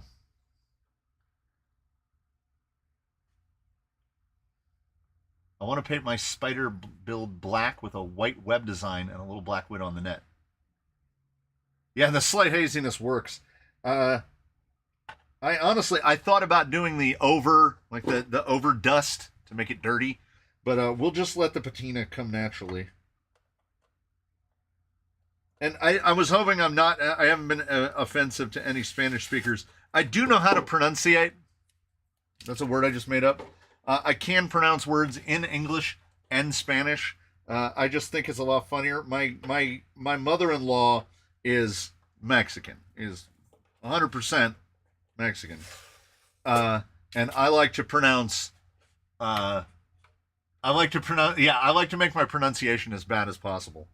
So it's guacamole and tortillas. I don't say guacamole and tortillas. I mean, I can, but like if I have something to read, I can do pronunciation pretty well. I'm a bit of a mimic that way. I can mimic accents, and I can mimic dialects reasonably well. Better than some, worse than others. But I think it's funnier to like I'll never say croissant. It's a croissant, because this is America. We will not catch you slipping now. There we go. Demasked in the sanatorium. Oh. Well, we found out what the, I mean, it fits. We found out what the denatured alcohol does to the clear that hasn't set yet. It definitely hazes it out a little. That's fine. It fits with the theme. Oh, no. Not a croissant. Yeah, as soon as you hear a French person say Netflix or Disneyland, they got no room to give us dumb Americans crap for how we say croissant. Also, when I learned, if any of y'all if anybody out there speaks French, what's the French word for bird? Yeah, that's all I have to say. That's all I have to say about that. Anybody who doesn't know can just go Google it. Just go to Google and say, oh, wait, let's see. Hey, Siri,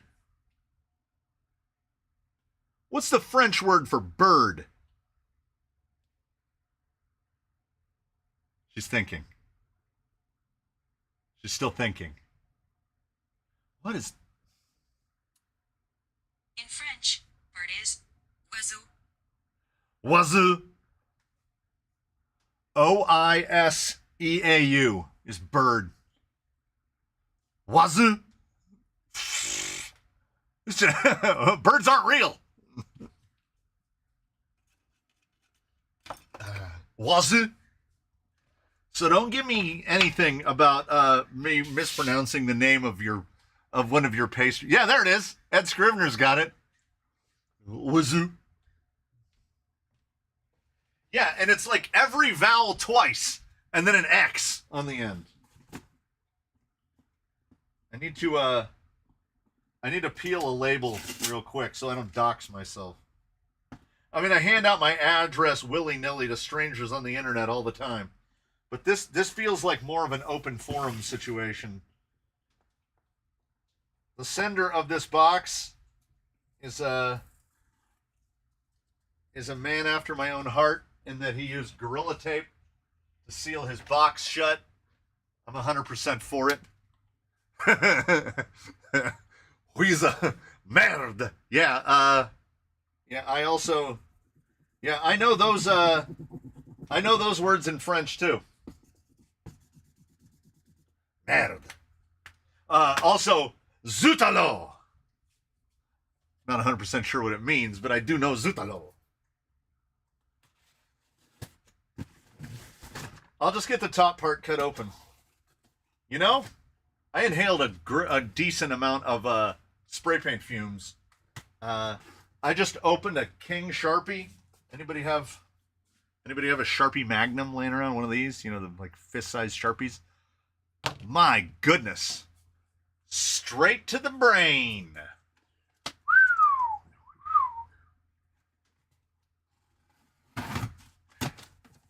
All right. So, somebody sent me a box of bricks.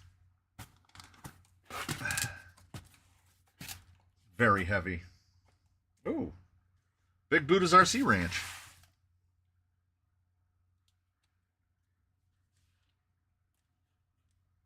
I got in frame a little. That's a bonus for all of the live stream folks.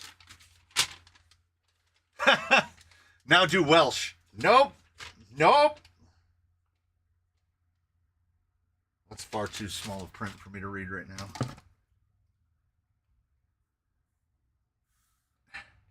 Tell me your tires aren't ventilated without telling me they're not ventilated. We'll just let that slowly reinflate. These are fake scalers? Fake scalers?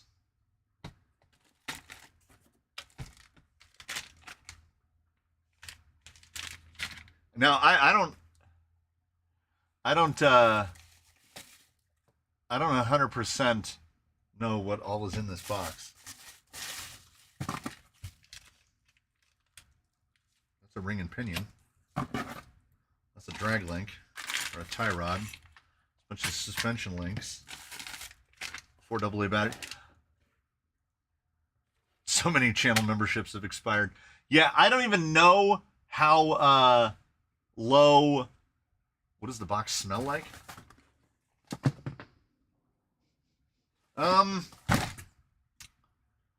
Like the storeroom at a sporting goods store. There's like a rubber smell, but there's also like a little bit of a China Harbor Freight smell. There's a lot going on.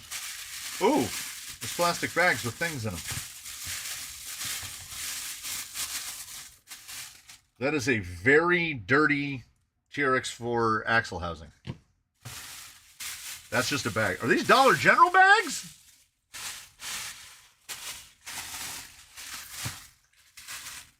There's another very... Oh, that's a TRX6 axle housing. Which would lead me to believe that is a TRX6 rear axle housing. I should have read the note. At least it's not a 3D printer. That is correct.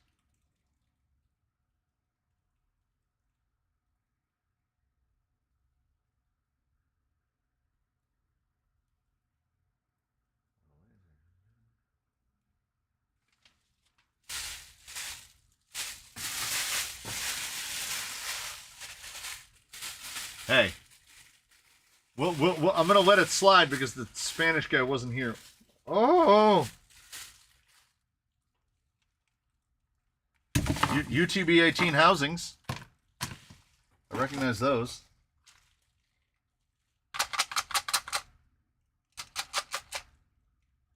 In lieu of a leather punch, what's the best approach? Soldering iron will work. You can heat up. You can sharpen an old screwdriver, like an old Phillips head screwdriver. Leather punch is really the best way to do it. If you've got a hobby or craft store, I would say buy one. Nothing in there.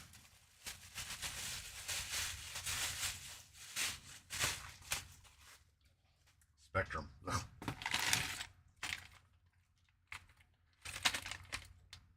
Stuff. Yes, someone is correct. They asked if they saw an ECX temper. Yes. Yes, they have indeed.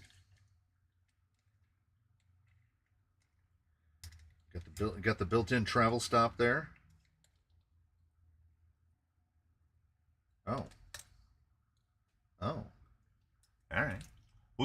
We'll get to that. Oh, yeah, yeah. Soldering iron to make holes in a tire, never in my life, even if I get paid to do so. Yeah, the other option is, who asked? Big, good-looking fella. This shock plier, which you can find on Amazon, has a punch in the front. It is a 2.5 millimeter, so I would recommend making 4 holes instead of 2. But if you don't already own a shock plier, this would not be a bad way to go, because then you've got the to knock your balls out. You can knock your balls out with the ball knocker. This is for grabbing rods. This is for soldering ends. This is for punching tires. They're like $15 on Amazon. It's not bad. It is also made for the giant-handed. I don't use that one as much as I use the regular one, the little one like this, but I tend to wear them out. They get all loosey-goosey after a while, and then I end up having to buy another one. Or the jaws here wear out, and I have to buy another one. They do not last forever. I use a 4mm metal hollow tube, lightly checked in a drill, makes perfect holes. There you go. I had forgotten about, oh, yes. RC Family, do indeed. What is his, what part of suspension that we think works doesn't work? Got the tube from an old telescoping magnet. That's a good idea. Those tires are vented, just like a tiny 1.3 screwdriver was the punch.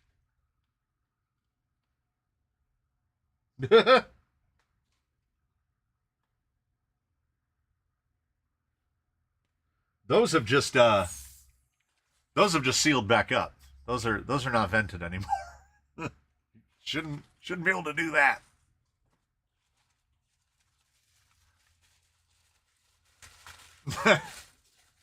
Knocking balls and grabbing rods.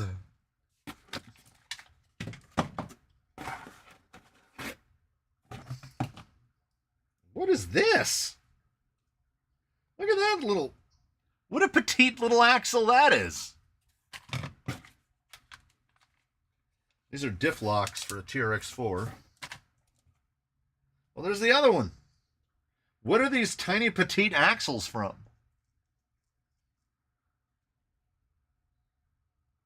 Metal straw, heated, or hammer tap. That'll work too. Harbor Freight leather punch. Yeah, I got mine at like whatever the local craft store was at the time. Probably paid like $6.99 for it. Well, there's a lot of loose links in here.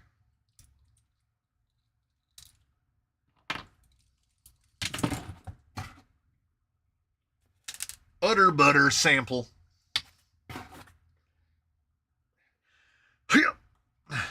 Now, don't tell me these are vented. Oh, so these are the temper axles. This is what it came on. They, like, how small is that screw? Look at that. That's not something you would anticipate holding a diff together with. Crazy.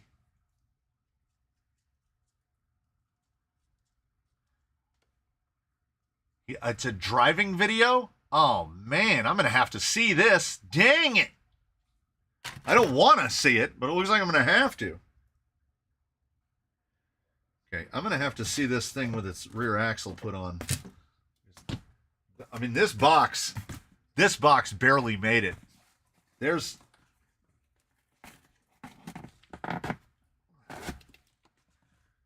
some spots that nearly punched through. When I was doing the TC stuff, when I was doing Scion parts, I had a person ship back their shifter core return. All right, somebody's gonna have to let me know what's going on here. In a cereal box, like a box for breakfast cereal. For those of you familiar with breakfast cereal, you know how thick a breakfast cereal box is. So every part of that shifter had stabbed out of the sides of that box. I don't think this rod end works anymore. Like, it looks like we've had an issue there. I'm gonna thread it back together against my own better judgment.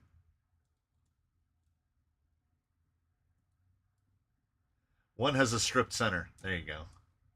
Wait. One what has a stripped center?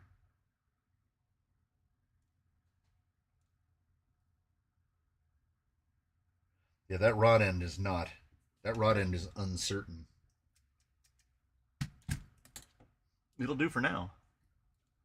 The screws on the rear are where I had the links. Okay. All right. Yeah, definitely smells like the storeroom at a sporting goods store. Like a plasticky, rubbery, like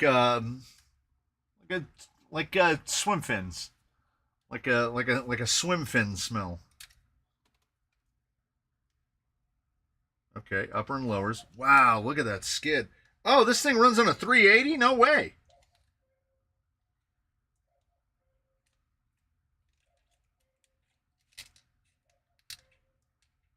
Interesting. What's the size comparison against a UTB 18? The middle, honestly, pretty close. Pretty close.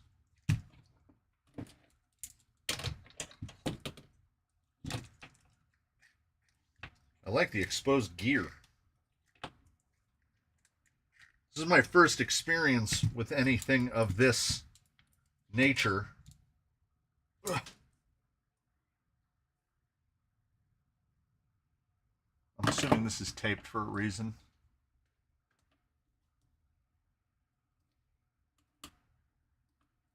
Yeah, it's about. Yeah, I would say it's about the same size.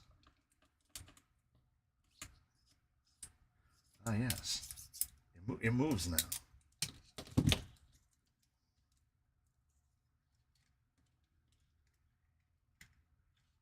Try to get that guy on first, if possible. I don't know if this thing's much 1/18th anymore. It's it appears to be its own thing now.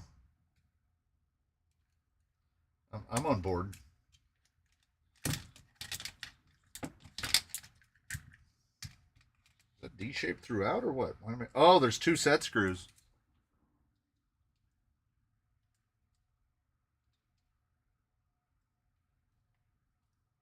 There was a hole in the box. I bet it took a hit and broke that link. It entirely likely. Someone sent in a Phoenix body, and the Postal Service absolutely beat the living hell out of it. It was well beat when it got here, and I know it wasn't well beat when it left. But that's kind of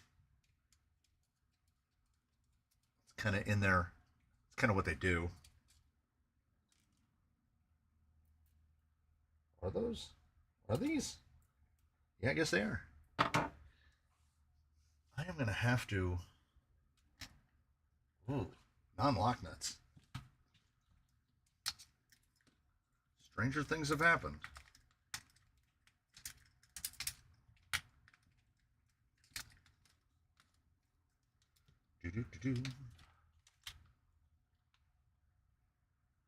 I just figured out who the driving video guy is. Yeah.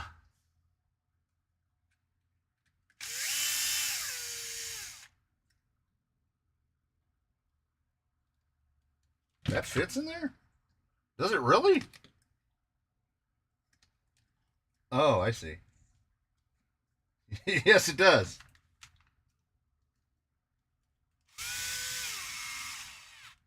So I don't know what an ECX temper is. So you'll have to bear with me.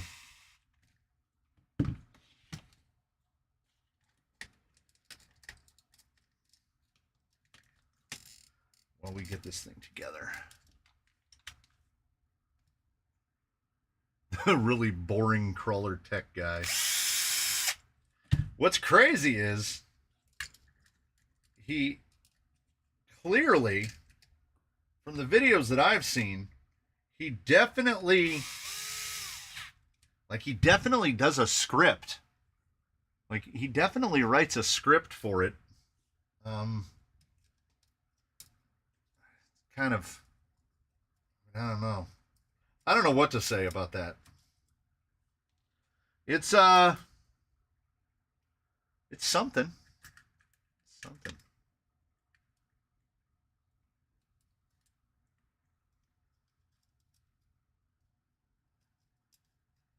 Well, these just clear, do they not?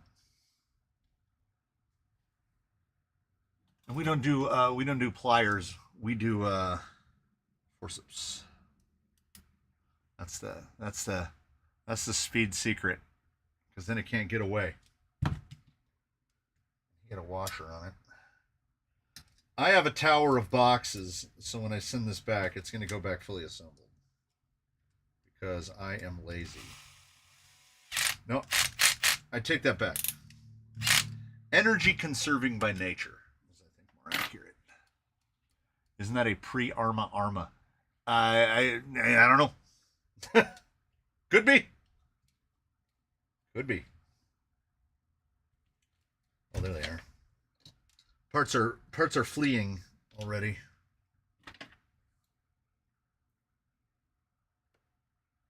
Yeah, it used to be. We used to go to gun shows a lot because gun shows are fun, and we'd go to buy things like super glue and pocket knives. And there was always a booth at every gun show that we ever went to.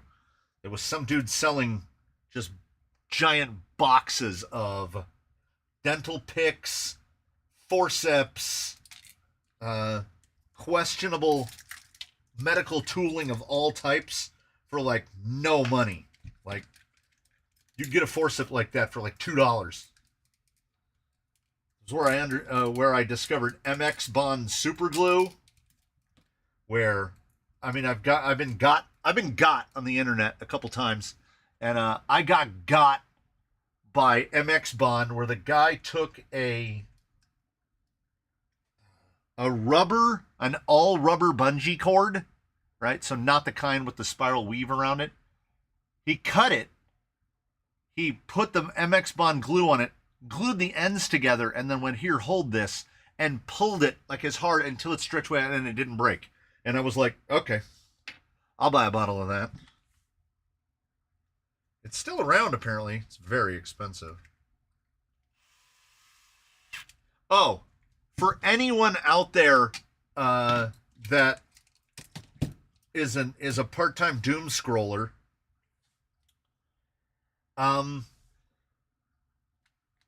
if you ever watch Instagram reels, those who know will know. All right.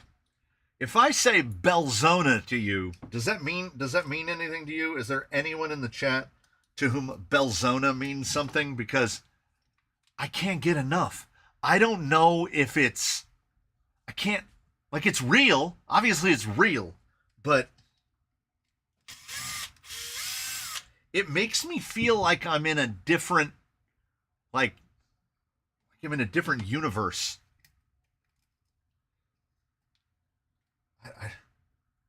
Belzona, man. And yes, Mike Cross definitely missed out on the fun when I watched the entirety of the Negative Spring video.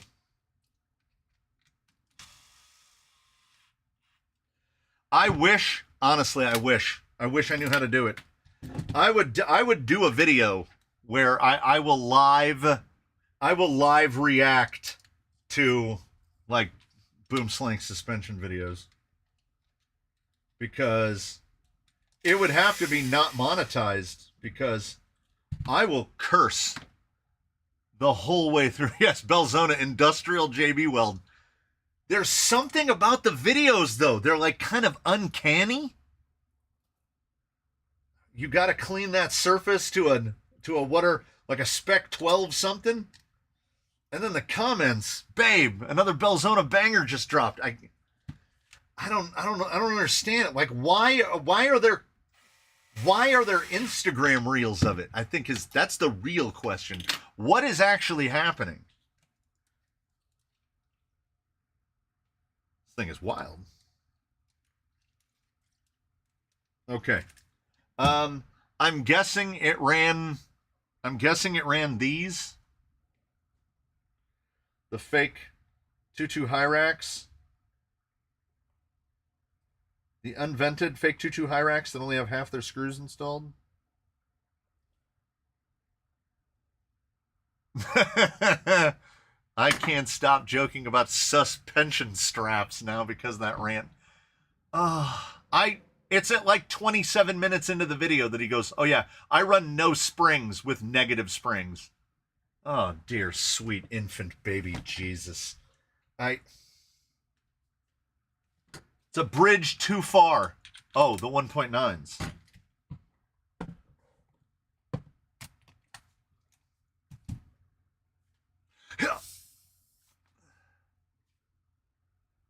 We're going to have to do something about that. Oh, no, we're not. These are real bead locks. Why? Why would you do that to me? Oh, there we go. Let's see. Yeah, close enough.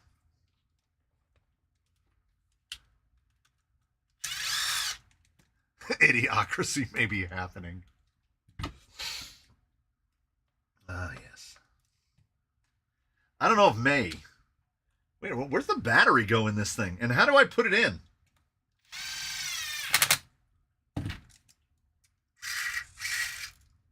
Somebody's going to have to answer these questions. These are important questions.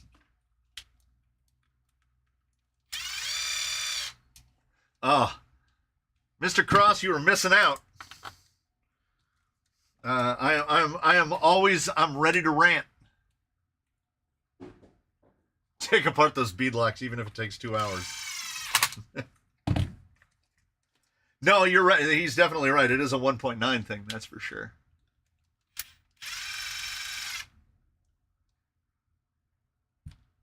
Oh, I see where the clip is now. So how small is the battery? Oh, there's a... Not small. Not small. Go right in.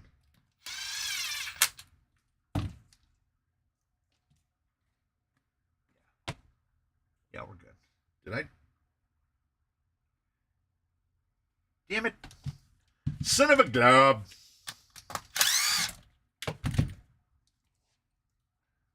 I was too busy being distracted.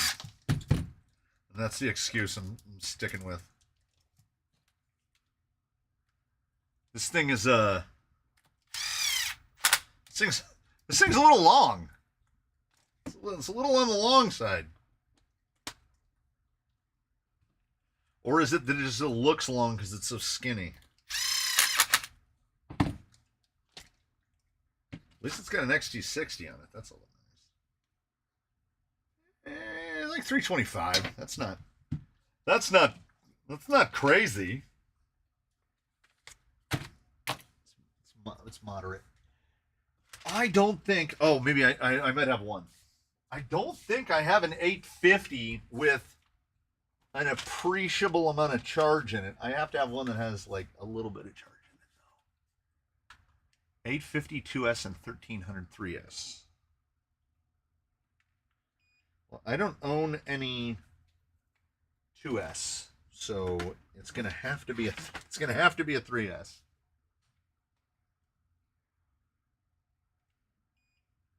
Yeah, 382 will get us moving. There was a bag with batteries in it, wasn't there? Yes, there was.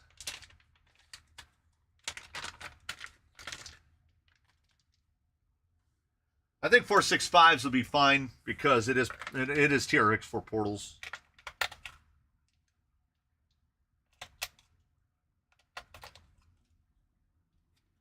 We're gearing right up for an it's all content.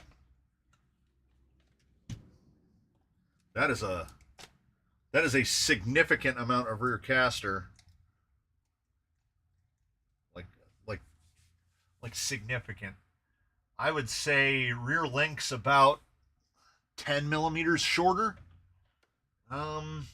Front links could be a little bit longer. I see that he's going for a bit of caster though.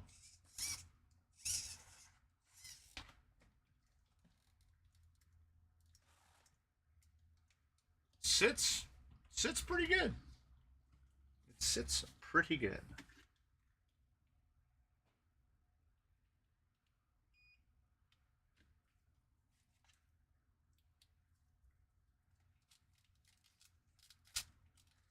A little Velcro-y in there. Get out of my way. Trying to stick a Velcroed battery in when there's already a Velcro strap is not easy. You just need to get under the hood. Get down. Not a lot of room in here. Maybe the other way. Maybe. Just pull it out.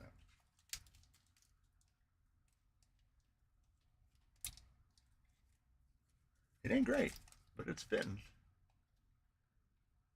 Servo box is the spare springs. Oh, gotcha.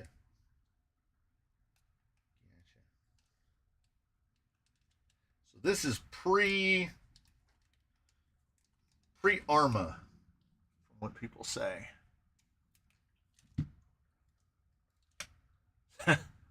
All I can say is bless the dude that thought up the 5/6 bolt design. Yeah. This one still hasn't de-squidged all the way. Yeah, real beadlocks. I mean, any of the boom racing, any of the variable offset ones, they're the same level of madness where you have to put the whole thing of screws in to put it together. So it's something you kind of do once.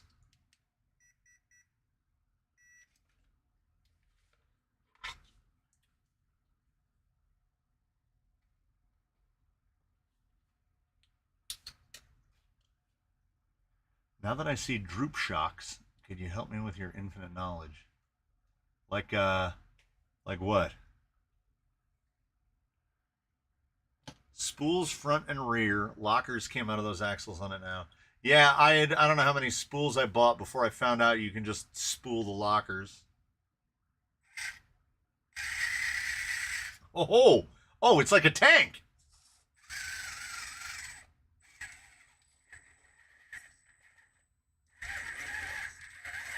Okay, you've heard in the past, people, I've heard a relatively small contingent, but they can be vocal about how they don't like things like fusions because a fusion will just give you power all the time, right? FOC will just keep pouring the power on until you snap something. This is the opposite of that. That 380, wow. Like, it can barely move this. Like,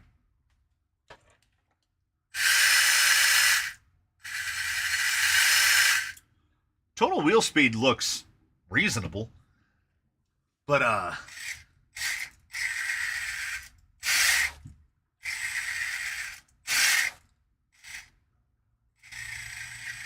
trying to figure out what it looks like. It looks like something.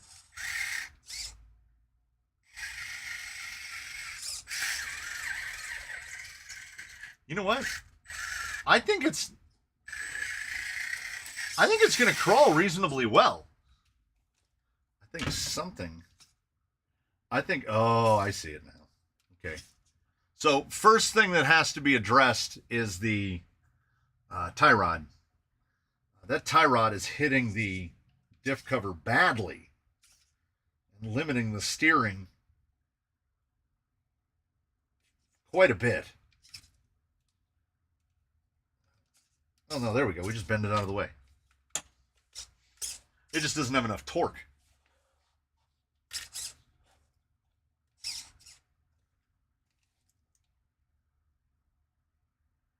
Maybe. Well, we don't have endpoint adjustment on this radio, do we? No, we do not.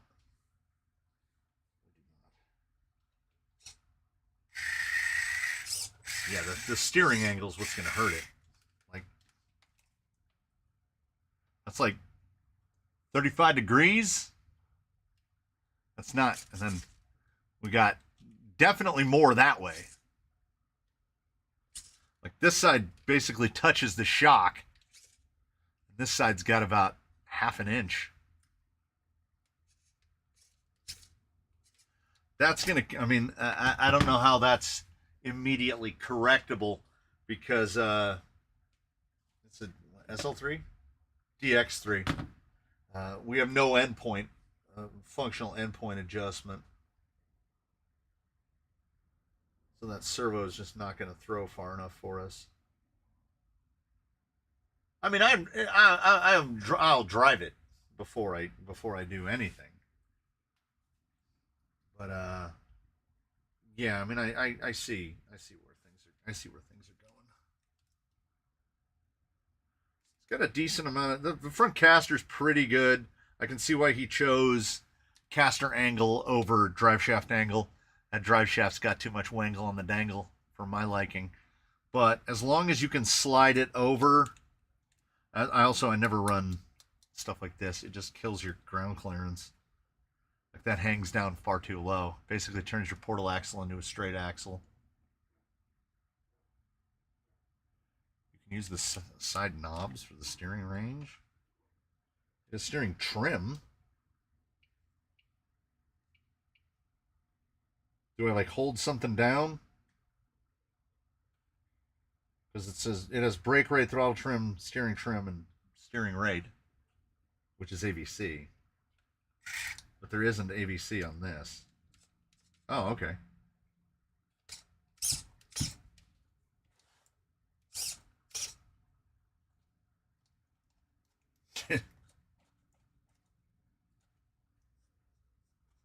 Yeah, I'm not, anyone else hear about Hoonigan going Chapter 11? Yeah.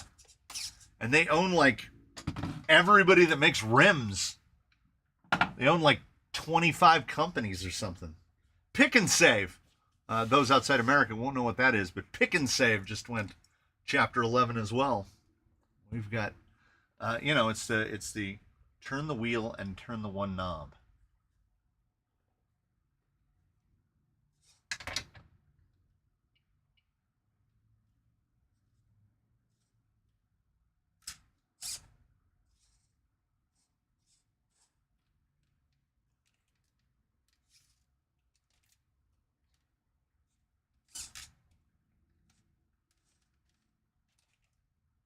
Yeah, I don't know.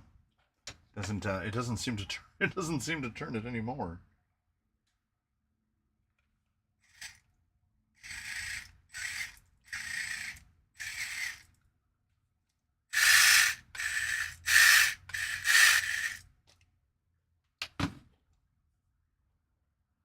What's the Crawler Canyon labor rate?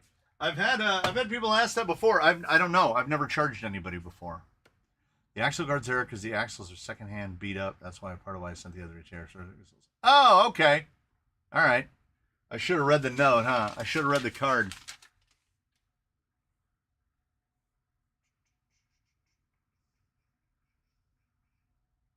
I want to replace Phillips heads with button head screws and tap the holes for bigger screws.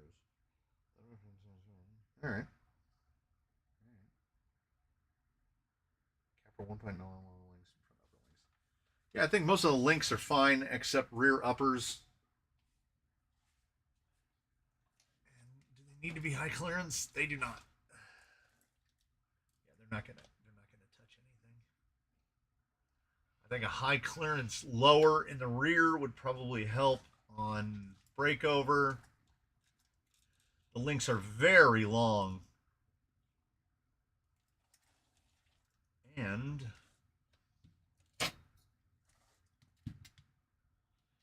got 130. And we've got 135. Yeah, it's going to be interesting. It'll be interesting to get this thing outside and see how it handles. It is it's an interesting layout.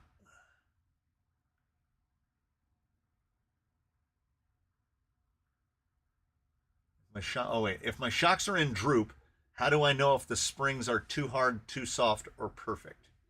Okay, so if you have it set up like this, basically, how how are these set up? Are these double sprung? They feel like it, because if they were single sprung, you'd be able to collapse that all the way.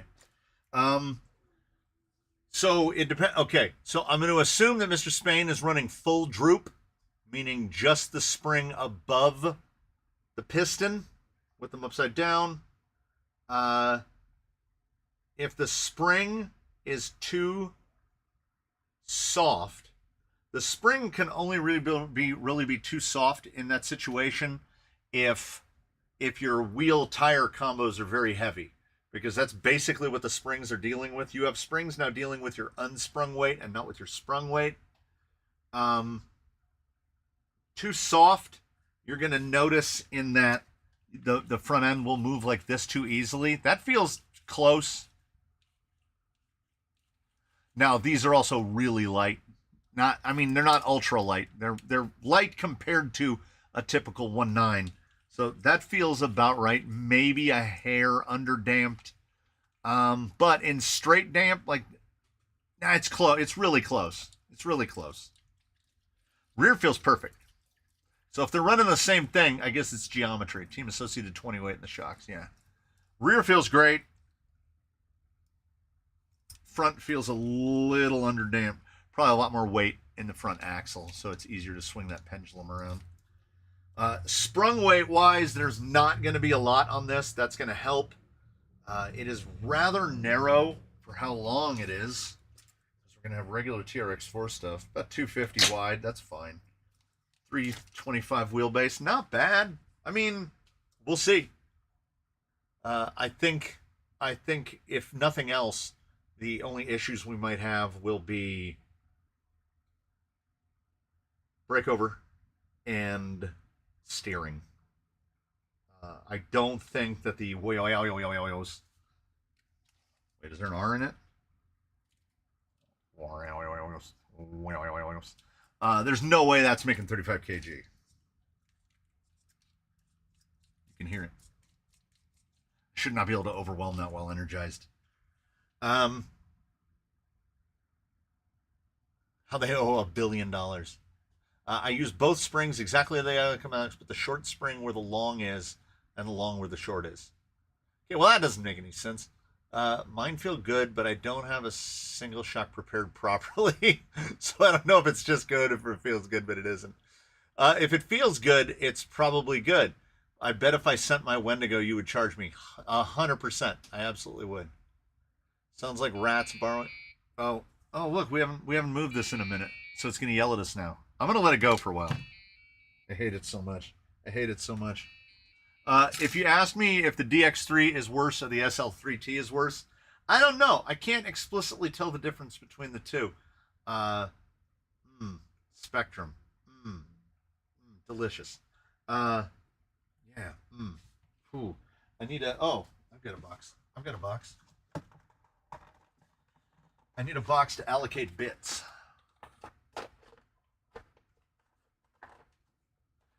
I think you can do endpoints on DX3 pain in the arse now. Yeah, I don't need to deal with that. So exactly how they come out of the box. I think if they're exactly how they come out of the box, isn't that big spring, piston, small spring? Isn't that right? Because they're designed to be run big part up and shaft down. So if you're running them that way, so I have them in droop, but I can't remember how they assemble what spring goes well. For droop, you want the big spring up here and the small spring down there. Or for full droop, you want no small spring and just the big spring. Yeah, open the shock, took off the springs, and interchanged them. I would definitely not put an MT12 on this. I would just get an RC4 like I get for everything else. MT12 seems like overkill. Did I get that box separated? I did. All right, it will definitely be interesting. Speaking of 18th scale things, does anyone within earshot have a TRX4M. I forgot what I was asking halfway through.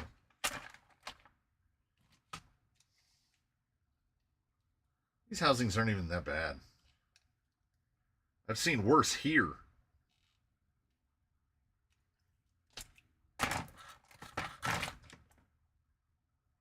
About the same shape these are in, actually. Yeah, these are TRX6 housings. Where did you come across TRX6 housings? There's a complicated method of counting lights and whatnot. Ugh. Long spring, piston, short spring. Yeah, that's correct. I haven't found any situation for full droop. I would have to take off the mid spring and the short spring and put in the long spring. Yes. Yes. No spring under. Long spring above. Or middle spring above and no spring under. And then you'll have a real dead floaty area. Speaking of Spectrum, what was the deal with the new radio they were teasing a few weeks ago?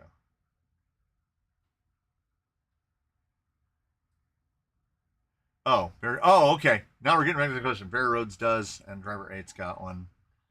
I don't drive. Barry Rhodes doesn't drive his, though.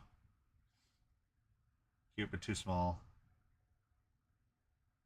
Yeah, because as was previously mentioned, I hope not to touch these.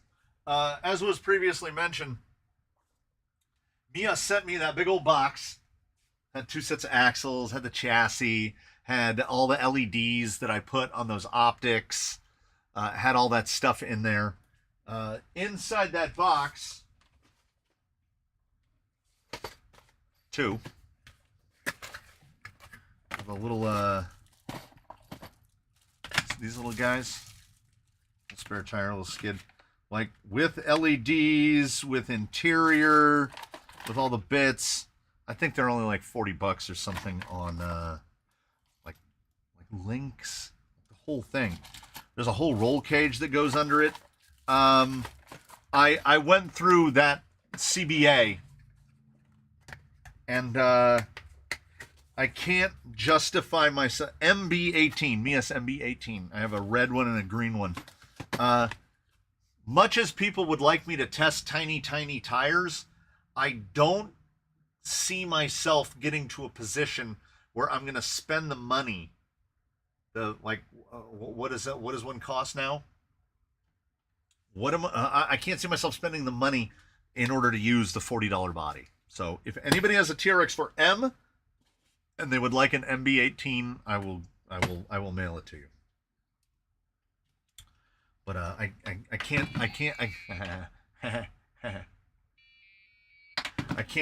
see myself doing it.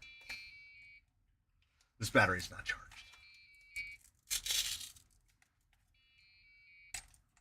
God, I hate Spectrum. I hate it so much. Hold the button for 10 seconds to turn it off. Ugh.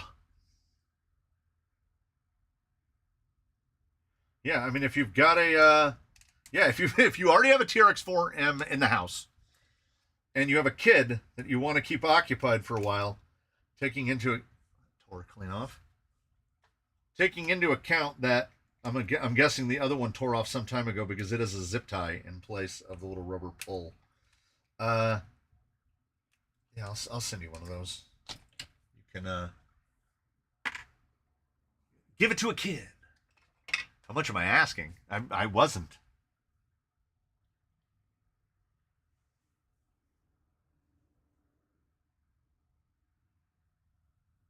Yeah, I will. Like I say, there's 2, and I don't want to get into it.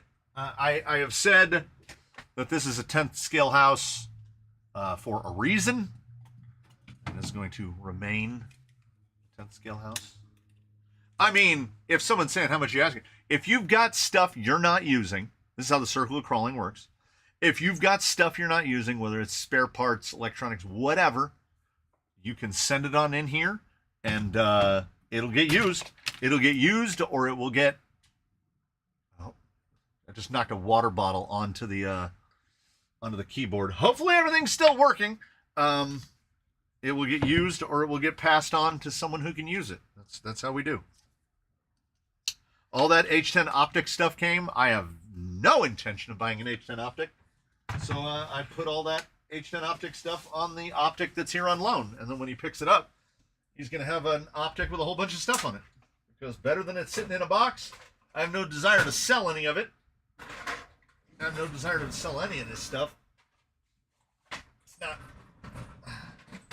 I didn't get in here to be a reseller.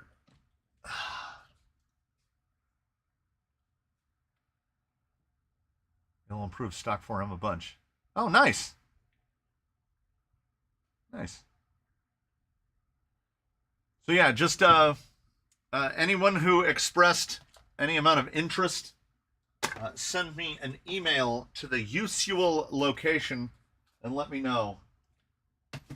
Oh, also,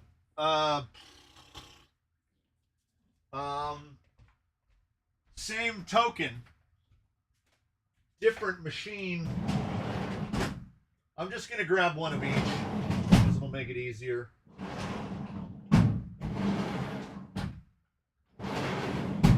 Okay.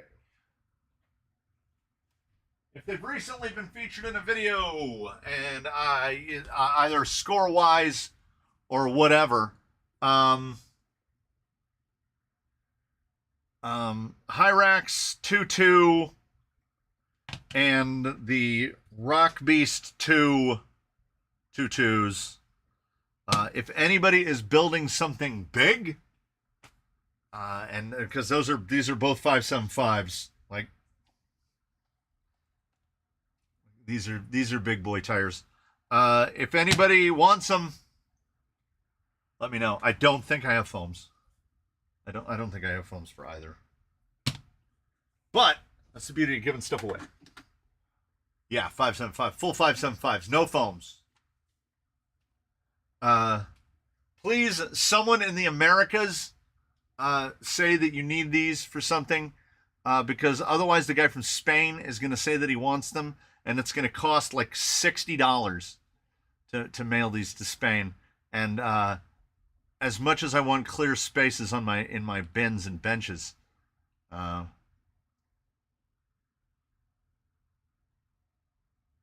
well, see, Mr. Spain, he figured it out right away. Yeah, for whatever reason, 'tis the time in which we dwell. The cost to ship those is more than the tires are worth. Did you find the brass weights for the chair? Yes, I did.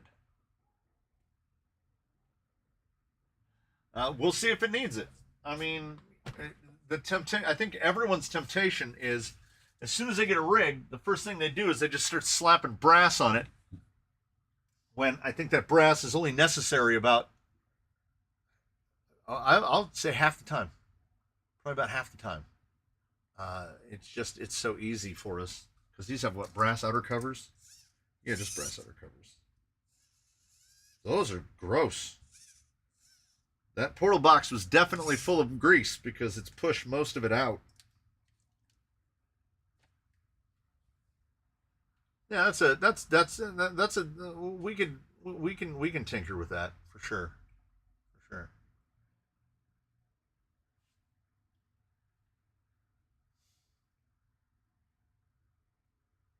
Yeah, and anywhere outside of America. Yeah. Mr. Truitt is correct. These tires double in value as soon as you try to ship them out of the United States. And they are, they both did fair. I want to say those Rock Beast 2s were the highest scoring Pitbull tire that we've had here. And it wasn't remarkably high scoring. They didn't do well. They did okay, I think. The Hyrax did not do well. I got a bunch of thumbs downs on that one because people don't like that. I categorize it all under. That's why the bearings were in there. I wasn't sure if the bearings stopped the grease leak. Oh yeah. Okay, so just rebuild these is what you're saying. Yeah, I got that. I'm gonna have those axles off at some point anyway because I can't help myself. I'm gonna have to reset that pumpkin angle in the rear and change those rear uppers. and change almost all of the rod ends because it's got Capra rod ends, so it's got the big bend on them. That's not going to help at all. There's next to no triangulation on this because of where these mounts are. So these are probably contributing to just that floopiness. Yeah, it's bound up right there. Those need to just be straight, which is not a problem. We have 18th place with a 95.9. There you go.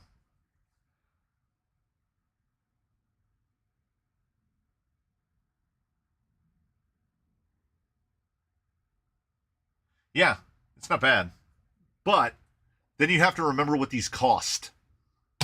They're like, I think they're $40 a pair, no foams. I think they're $40 a pair, no foams. When, I mean, these exist. These are the LPs. But the full height are the same price.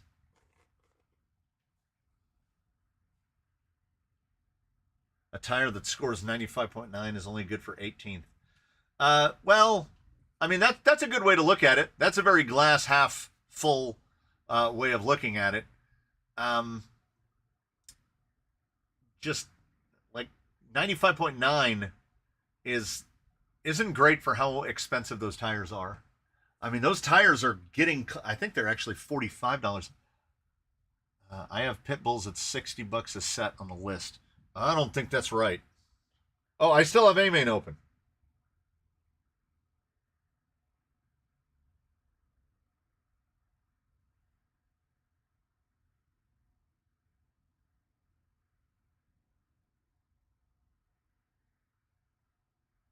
Yeah, Rock Beast 2 Aliens are $40 a pair, no foams.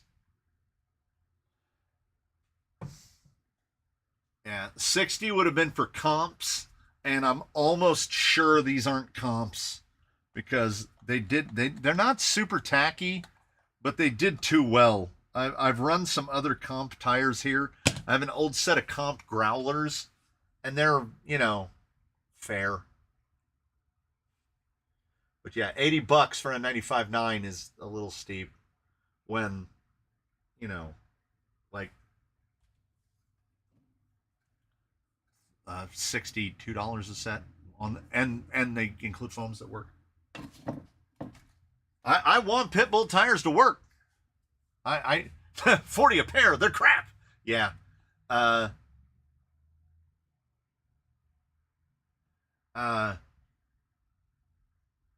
Yeah. I think the full size 2.2 rupture and the LP rupture are still the same price.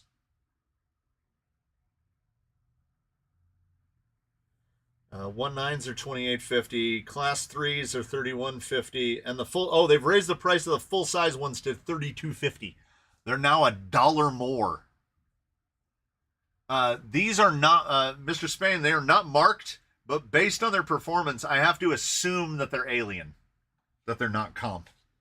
They do feel like they don't feel sticky, but they are very soft. I think that whatever paint dot was on them to differentiate them is long gone. But I mean, they're very compliant. I mean, they are at the same or maybe slightly softer than the Hyrax, which I know to be G8. And the Hyrax are, the Hyrax are doing a Proline thing a little bit. Flaring there.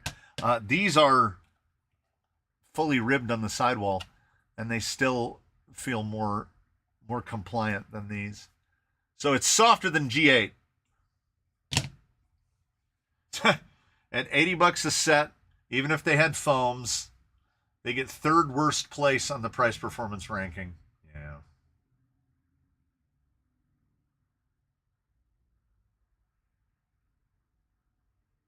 Alien. Mr. Spain, Alien.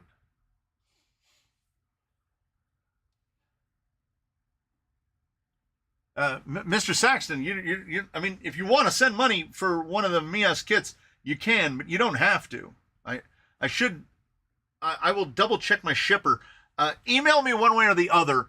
I will check my shipping app. I should still have your address in it, but I don't know.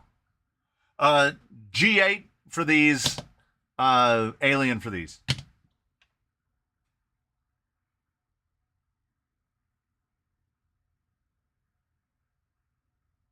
All right. Wow, Ed Scrivener, 6 sets of Fusks. That's a lot. All right, Barry Rhodes is sending an email. Excellent. Whenever I search ruptures, there's the this is one of my favorite things on the internet right now. This is us willfully ignoring the fact that 3D printers exist. I mean, I try to. The Crazy Crawler laser foam, $84 for a set of foams. What? I'm sorry. What? Oh my god. Okay, if that was foams and tires, maybe we're talking. $84 for foams is wild. The things I have to look forward to. Oh, also, all right, I don't know who this applies to. If this applies to you, this applies to you. Let me go grab them. Pardon me. It is pretty light. It's a light little guy, especially when we're talking TRX4 axles. $84 for foams. What happened to the screen? Does this work on the other camera? Oh, camera 2. No thumbs up on camera 2. Wow, no. Yeah. We're going to figure that thing out. If not, next week we're going to be on 2. So we're gonna be on 2 iPhones next week. The world's most advanced inserts. I came back from the tire list and everything is yellowish. It looks the same to me. Oh yeah. I remember. So more of the Mios box. Everybody's getting to come out today. Pop this out.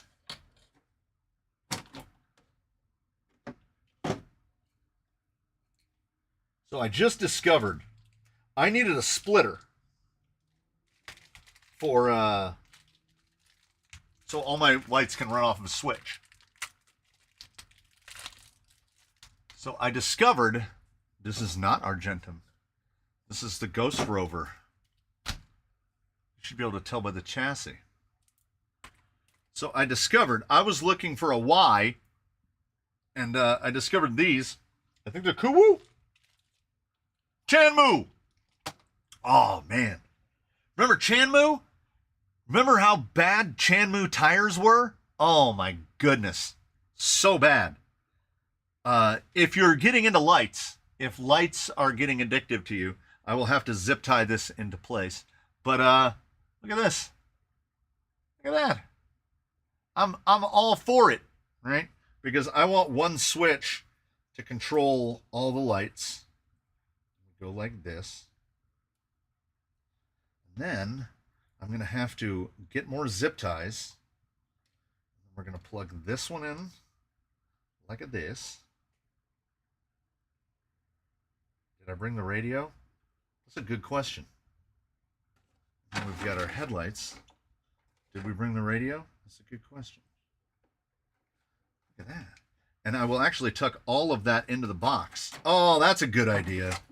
That's a good idea that I just had right now. Let's plug this in.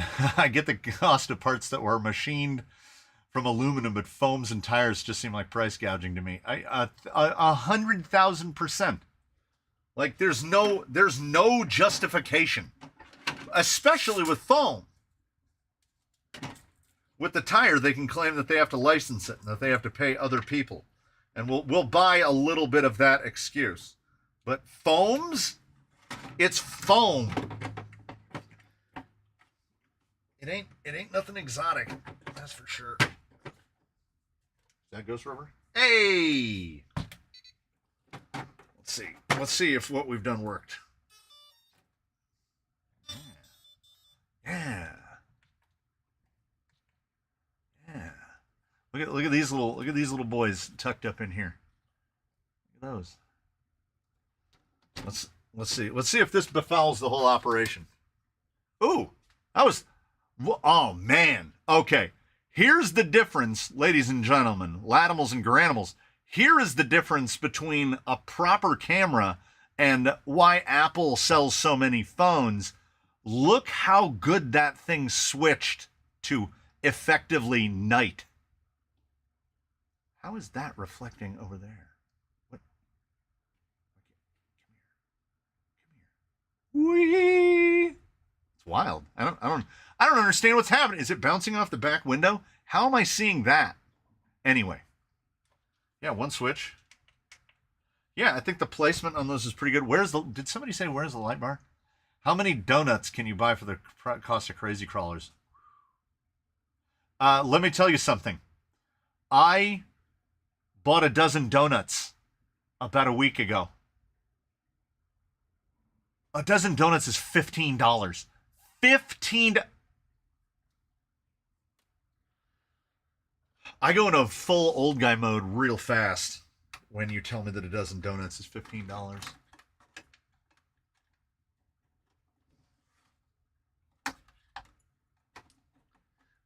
Okay. Here's what Mr. Spain doesn't understand, because they don't have Vanquish over there. They eat dinner real late, and they don't understand how things work. To put a light bar on here, which I have. Don't tell me the light bar is on Argenum. Yeah, the light bar is 100% on Argenum.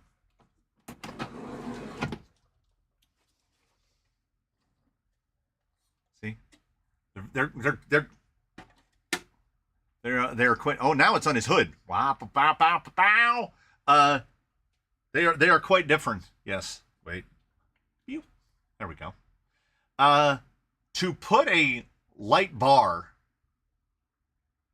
on here, I have to disassemble the whole body to get the interior out in order to get to route the wire down for the light bar. So I will probably do it. Okay. I might do it. There's a possible potential that I'm going to do it. I don't understand. Oh, there it is. Hey, everybody. That's crazy. It's reflecting off this camera lens, but if you're familiar with an iPhone 8, the camera lens is like this big. So I don't know how it's bouncing the whole pattern back. Boy, that pattern is really blowing out in the nighttime here, though. How am I not going to get them confused? That would be the reason that would make me want to put a light bar on it, just to make it confusing. Because they're both light up boys now. He doesn't have a battery in him. I can't light him up. Ooh. Very similar. Surprisingly similar in weight, those two. They're twins. They're the same. Yeah, you can definitely see the differences in the bodies when they're side by side. And I think the difference is, let's see if it flashes out. It did like a blue. When they have their bodies off is when the differences become really noticeable. Because he's a Zoku. I mean, just look at the height. Look at the height difference. Look at how much higher his lid is compared to him. They are very different approaches. It's refraction of the light inside the lens. Oh, is it still here? Aw, it's gone in the day. We gotta bring it back. Boop. Haha, there it is. Boop, boop, boop, boop. Yeah, that's good time. That's good times. I am not easily amused at all. I could just watch that all day. I find this more entertaining than that. Yeah, but so we're still cagey in the back here. Had to get rid of it because, let's see. Yeah, it's really not even close. Where's he gonna lift? Right about there. It's got an inch, and then in the rear, it's more pronounced. He's got a reasonable amount. That's like a correct amount of flex, and then he just has an absolutely stupid amount. Because I wanted to build something for long shocks, and if you have to build something for long shocks, you have to build it for long shocks. Also, if we oh man, why am I just standing here in the dark? Uh, if we were talking about skid forward, like I had to bend these dumb, stupid lengths to get him out to like 180, 180 millimeter rear links. As my little sister used to say, they're exactly the same, only different. Truer words have never been said. She should add to her lexicon 60% of the time, it works every time, which is also accurate. The same, only different. I'm a test. Did the syringe work? Yes, it does. I totally get it. Here's the thing. I guess I'm too OCD for it, or not OCD enough for it, because the amount of time spent filling the syringe and then filling the shocks, I can fill all 4 shocks in like half the time. So I can't. I tried, man. I tried, and I was like, I'm gonna get this, and I'm gonna squirt it in, and I'm gonna shoot, and then I'm gonna fill the next one, and then I was like, give me the other shock, give me the other shock, give me the other shock. So I would actually recommend the little syringe thing. Get yourself the little. Here he is. He's still right over here. It works. It works. It's not gimmickry. You pop it apart. You pour the fluid into a point. Put the piston back in. You squeeze it in. Every shock has the same amount of oil. I can't do it. I can't do it. I tried.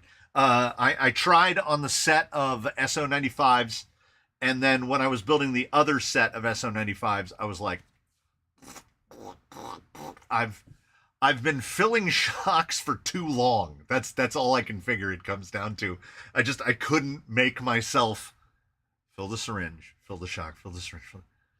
It's a good idea. Yeah, maybe a bigger syringe where you could put all 4 shocks worth of oil in one syringe. That might be a thing. But I'm not saying, I've never said that the way I do things is the best way. I say that that's the way I do it. If I find a better way, I will quickly adopt the better way. Old habits die hard.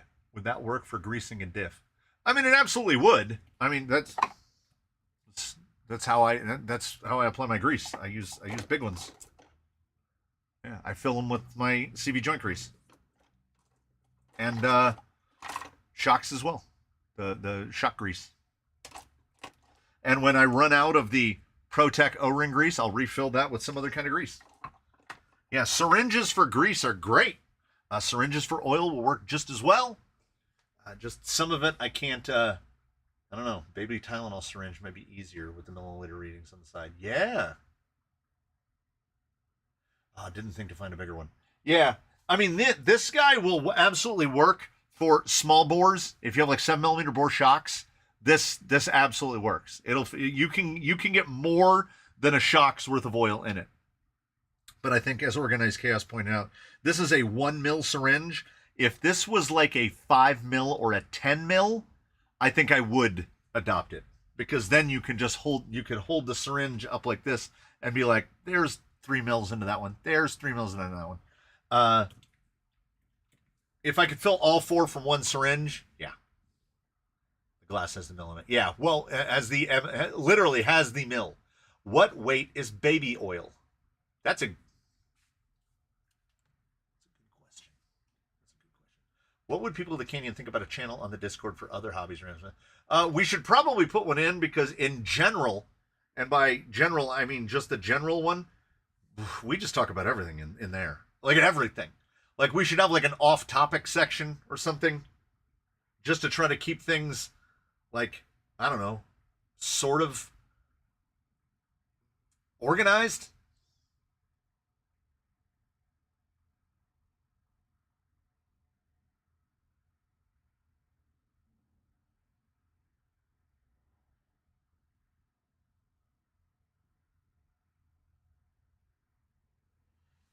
Okay, we can get you the liquid density. Baby oil has a liquid density of 0.83. So below 1 weight. Or would that be 0 weight? What is water? Because water is 1.0, right? So water is the density. It has the specific gravity against, right? Is that right? Liquid density specific. It has the density against which all others are compared. You are heavier or lighter than water. So 20 weight, to my understanding, is 20 times the density of water. So baby oil is 80% the density of water. So I don't know what that would come out in. I don't think oil weight goes in negative numbers. I don't know. You're asking me. I have no idea. You're asking me a question to which I do not have an answer. Light, but you have to squeeze a lot of babies. I can't find the email link. It's crawlercanyon@gmail.com. The oil in the Red Shocks is 20 weight at Team Associated. I need to dust off my Discord. Oh, Barry, if you join the Crawler Canyon Discord, you don't have to worry about it. Like, there'll be a couple of us on at any time, and we'll just post a bunch of nonsense, or somebody will post a question and somebody will answer it. But there will be spans where it goes like 24 hours without anybody posting anything on it. So it's not like something you have to actively keep up on. Yeah, we talk about everything in all the channels. That's the problem. Oh, I see. All right, yeah, I'll just put another one in there. Yeah, for sure. Z-Boy is not my jam. Mechanically, yes. Body, no. Oh, okay. It's not density. It measures viscosity. Okay. So what is that? Then we're right back where we started, where we don't know what that means. Like, how much more viscous is baby oil than water? Probably AliExpress comes in negative density, and then they have the dumbass density that should be used on an RC. Yeah, I got it. What are the Traxxas rod ends you used for the 7mm brass links?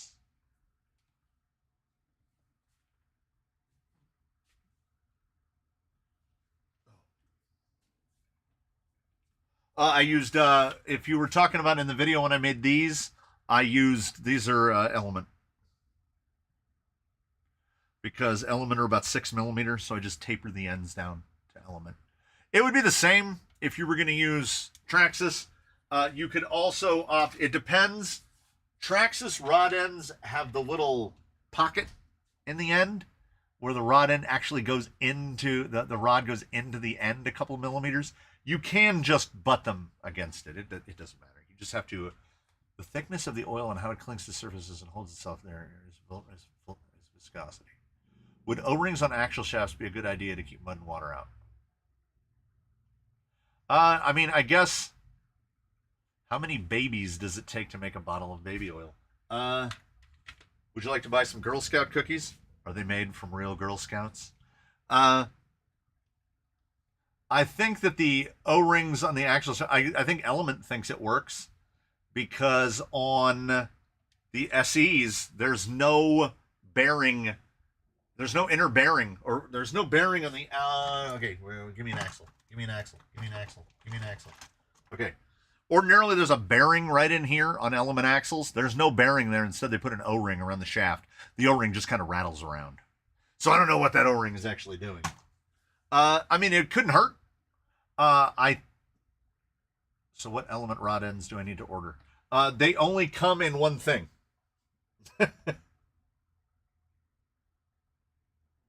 I believe you only have one choice. Enduro rod ends. ASC42040. We didn't ask you about the new Element X Ground Fox, did we? Yeah, you did. Yeah, you did. You might not have been here at the time, but somebody did. I said that it's going to be an affiliate purchase. You all, as a group, will have, whether you... Is this on?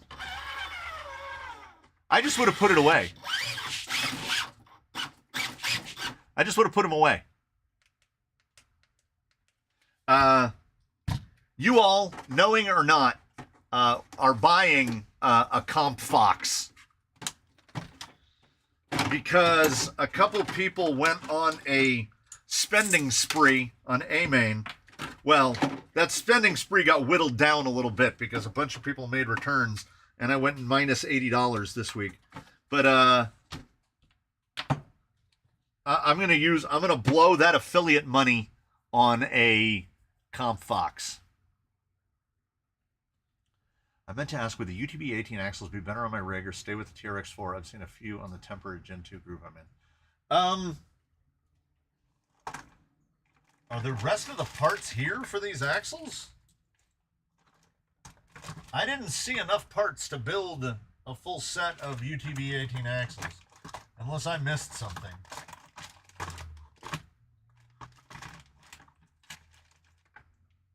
I mean, you're talking about narrowing it about an inch.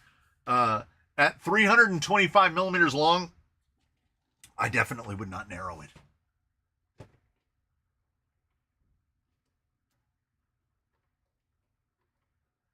I want a Comp Fox just out of fun to get one for free. Well, I mean, by extension, I'm getting one for free. It's indirectly free, but it'll be free.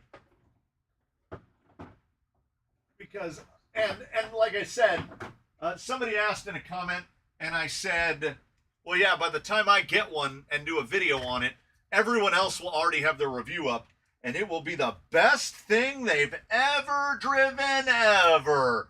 So anything I say about it won't make any difference. So here's what I'm mostly interested to see on the Comp Fox, which is, this is a Ground Fox. So there's the chassis. And the Ground Fox has been here for so long that it predates carbon. So it's the nice matte anodized aluminum chassis. And it has the old style Fox belly. So they're not doing the Fox belly. The Fox belly that turns the Stealth X onto its side. So I'll be interested to see the Comp Fox up against the regular Ground Fox, because this is element axles as well. So that's what I'm looking to see.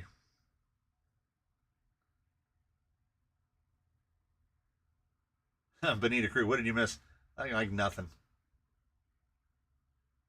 Will it be the new Red Cat? It's amazing, so good, and if you say any other thing about it, you're getting 1,000 thumbs down. I don't think so. I've seen people kind of trashing on Element for their axle design, which is clearly an outsourced axle design. And honestly, I don't have as much of a problem with it as apparently other people do. It's lazy, and it was clearly done for purposes of economy. But I mean, I think they were kind of smart in that they used axial style gears, so you can do underdrive and overdrive. And portals on a Stealth. We've been asking for it. We might not have gotten it exactly the way we wanted it, but I'm definitely not going to complain about it until one's in my hands. And also, the Element Portal gives you the absolute easiest mullet. You can build a mullet super easy because you can literally just flip your Stealth around the other way around. And they only run 1520s in it. So a stock Element front, stock Element Portal rear with the Stealth flipped around with the 12% gives you like with the 12% gives you like 19% rear underdrive. Like what's there to complain about? And people are like, well, it's just another front axle. It is another front axle, but they did that to save money. MST did the same thing, and I didn't hack on MST for doing it. And MST uses planetary portals, so the portals have no gear reduction. It's like running straight axles, which is a strange approach.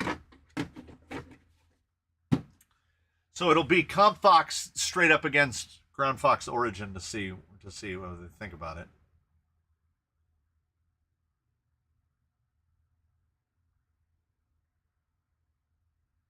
There's something nice about that body style, even though it's square instead of curved. Well, yeah. I mean, who doesn't love it? It's an international. Who doesn't love a?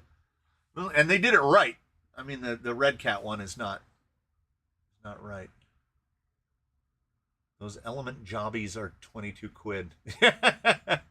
Oh, some and we got a bloody Nora out of him. I think the only thing that's more British is an Oh Dear. If we'd gotten an Oh Dear out of him.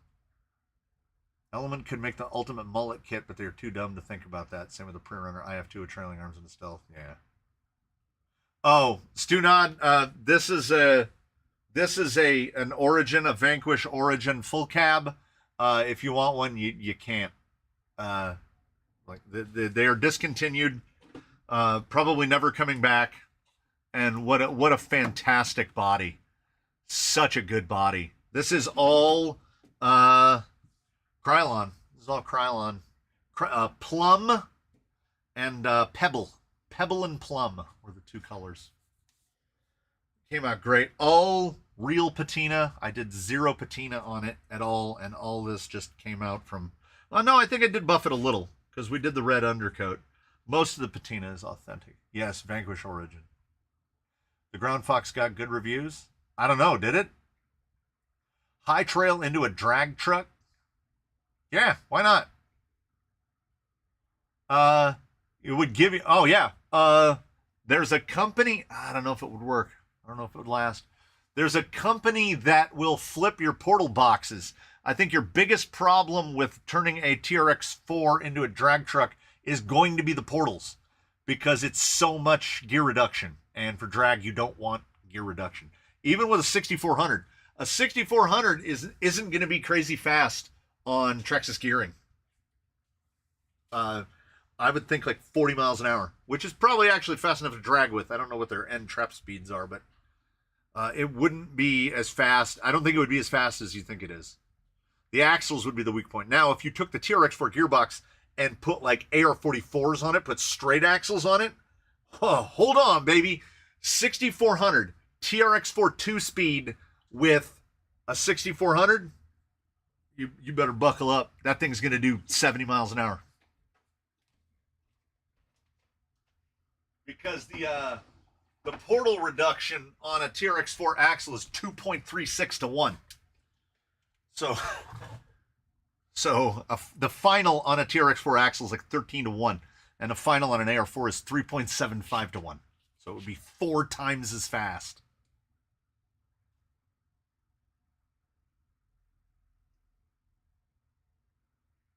There's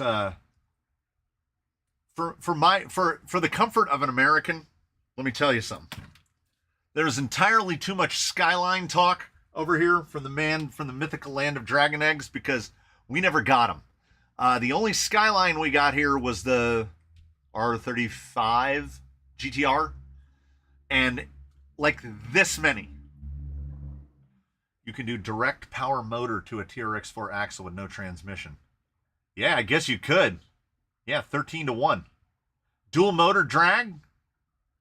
Or, yeah, just, well, I mean, that's the thing. I want to say that in high gear, the internal for a TRX4 box is like 1.3 to 1, 1.4 to 1, something like that. So even going to direct drive, yeah, just put on the biggest pinion you can and straight axles. Offset pumpkin. So it's going to have to be like pro axles. Otherwise, they're not going to line up. And yeah, let me tell you about how rare R35s are. Even R35s are so rare here that in my life, I have seen more Cybertrucks than I have seen Skyline R35s. There's the don't look. FMS is either going to come out with that LC80 or they're not. We're never going to get Skylines, or Nissan's going to bring out an all-electric Skyline for us. Flying home to Phoenix Thursday, heading out your way Friday morning, going for Friday and Saturday pro line. I've got to figure out your plan and how long you want to spend there. I mean, that's still a week out, so you're gonna have to make sure you get me there. That's gonna be the hardest part. Oh well, I live in Southern California. We have more Teslas. You could throw a rock in any direction and probably hit a Tesla. Hey, Team Revolt? Look at this guy getting all professional now. Look at this guy getting all professional. Team Revolt. This guy over here. So, I mean, I've got to farm up content for the upcoming week. I've got 2 episodes lined up. I've got a From the Comments. I've got an It's All Content because we've got this guy. We've got this guy to go out there and see what that does. Wheeling Wednesday will be Crawl Olympics. Come hell or high water. And after that, I've got to figure out what to get. So there's I've only seen 1 Tesla on the street. Wow. We've got to figure out, like, Proline by the Fire is the 20th and 21st, which is Friday and Saturday. So we got to figure out how that's going to work, because live streaming is like you're here right now, Friday. So we'll figure out how that works. So during this week, like basically by Wednesday, I have to film videos for Monday, Tuesday, Wednesday, Thursday, Friday, Saturday, Sunday. So I have to do 7. I have to do 7 days. I have to do 7 videos. 7 videos in 3 days. It's going to be fun. We'll see how that goes. So if you're in the comments on any of the videos, knock a comment in there if there's something that you've been meaning to see or haven't seen. Let me know, and I will farm you for content. I've seen 3 Cybertrucks so far. There are at least 2 Cybertrucks in my town, and which is crazy. You get down into LA, there are Cybertrucks everywhere. It's nuts. Oh, a Tesla Big Rig. Now, a Tesla Big Rig I have not seen. We got 3 Cybertrucks at work as benchmark vehicles. Unbelievably bad. That is fantastic. That is fantastic. I know a guy personally who came over to crawl in the canyon, and he works at the Tesla, like the facility, like parts distribution warehouse, one of those gigantic warehouses down here in Southern California. And of all of the dudes, so some are Tesla mechanics, some are dudes that work the warehouse. No one drives a Tesla. None of them drive a Tesla. And they all work for Tesla. And I was like, that's kind of all you need to know. My wife went to a restaurant one time and asked the waiter, oh, so what do you like here? And the waiter said, oh, I don't eat here. And I was like, that is the biggest red flag you can get. Like if you have a car company and nobody at that car company drives that car, I don't know, cause for concern. All minicab drivers use Priuses in my area. Good old Prius.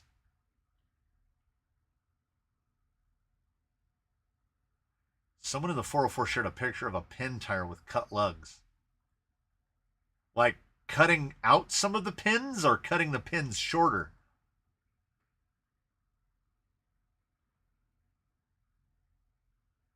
Yeah, I don't know. I'm definitely like I'm a fan of an electric car because, you know, electric cars, maximum torque at 0 RPM. I just don't think we're ready.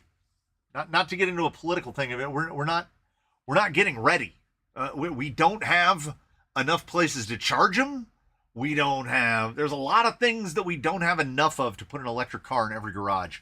Hybrids. How about we just start with hybrids? Let's start with that. Let's wean us off gasoline. Let's not try to make everybody all of a sudden be like, no more gasoline, because we're seeing how well that's working. That new Prius looks so much not like a Prius that whenever I see one on the road, I go, what is that? What is that? It has the lowest nose of like any car I've seen on the road, because there's nothing up there. It's got a nose like an old Lamborghini, like a real sloped down nose in the front. Electric cars are a good idea, but they're making them as they should. It can't take an electric car 4 hours to charge. Absolutely. Cutting pins is strictly about the rocks you are wheeling on. 100% agreed.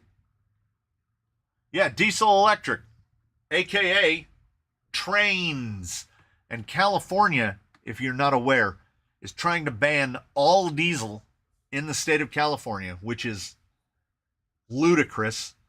The only thing that's going to stop them is, what is it, Interstate Commerce Act? Because if you ban diesels in California, how are you going to get stuff into and out of the state? Because trains are all diesels. Well, trains are all electric, but they use a diesel to turn that generator. Bring back diesels. Anyway, I've got to try to figure out, I've got 5 days. If I look at it this way, I've got Saturday through Wednesday. I've got 5 days to make 7 days worth of content. That's not bad. I wish I had some tires up on the rack. Oh, the Redux list. The Redux list.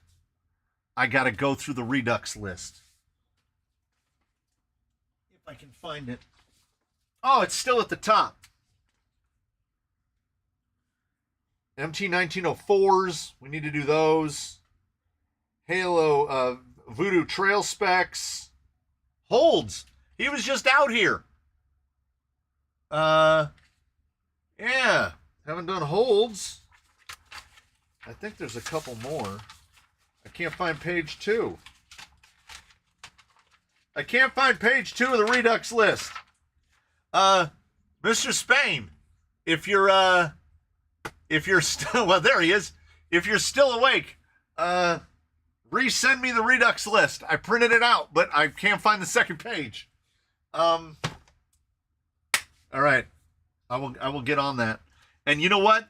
Just because we're running out of time during the week, he may well indeed get his Redux on 7.5 ruptures. I might have to do it. I might have to break down and do it. I told him that just out of spite, I was going to make him wait, but I need to do it.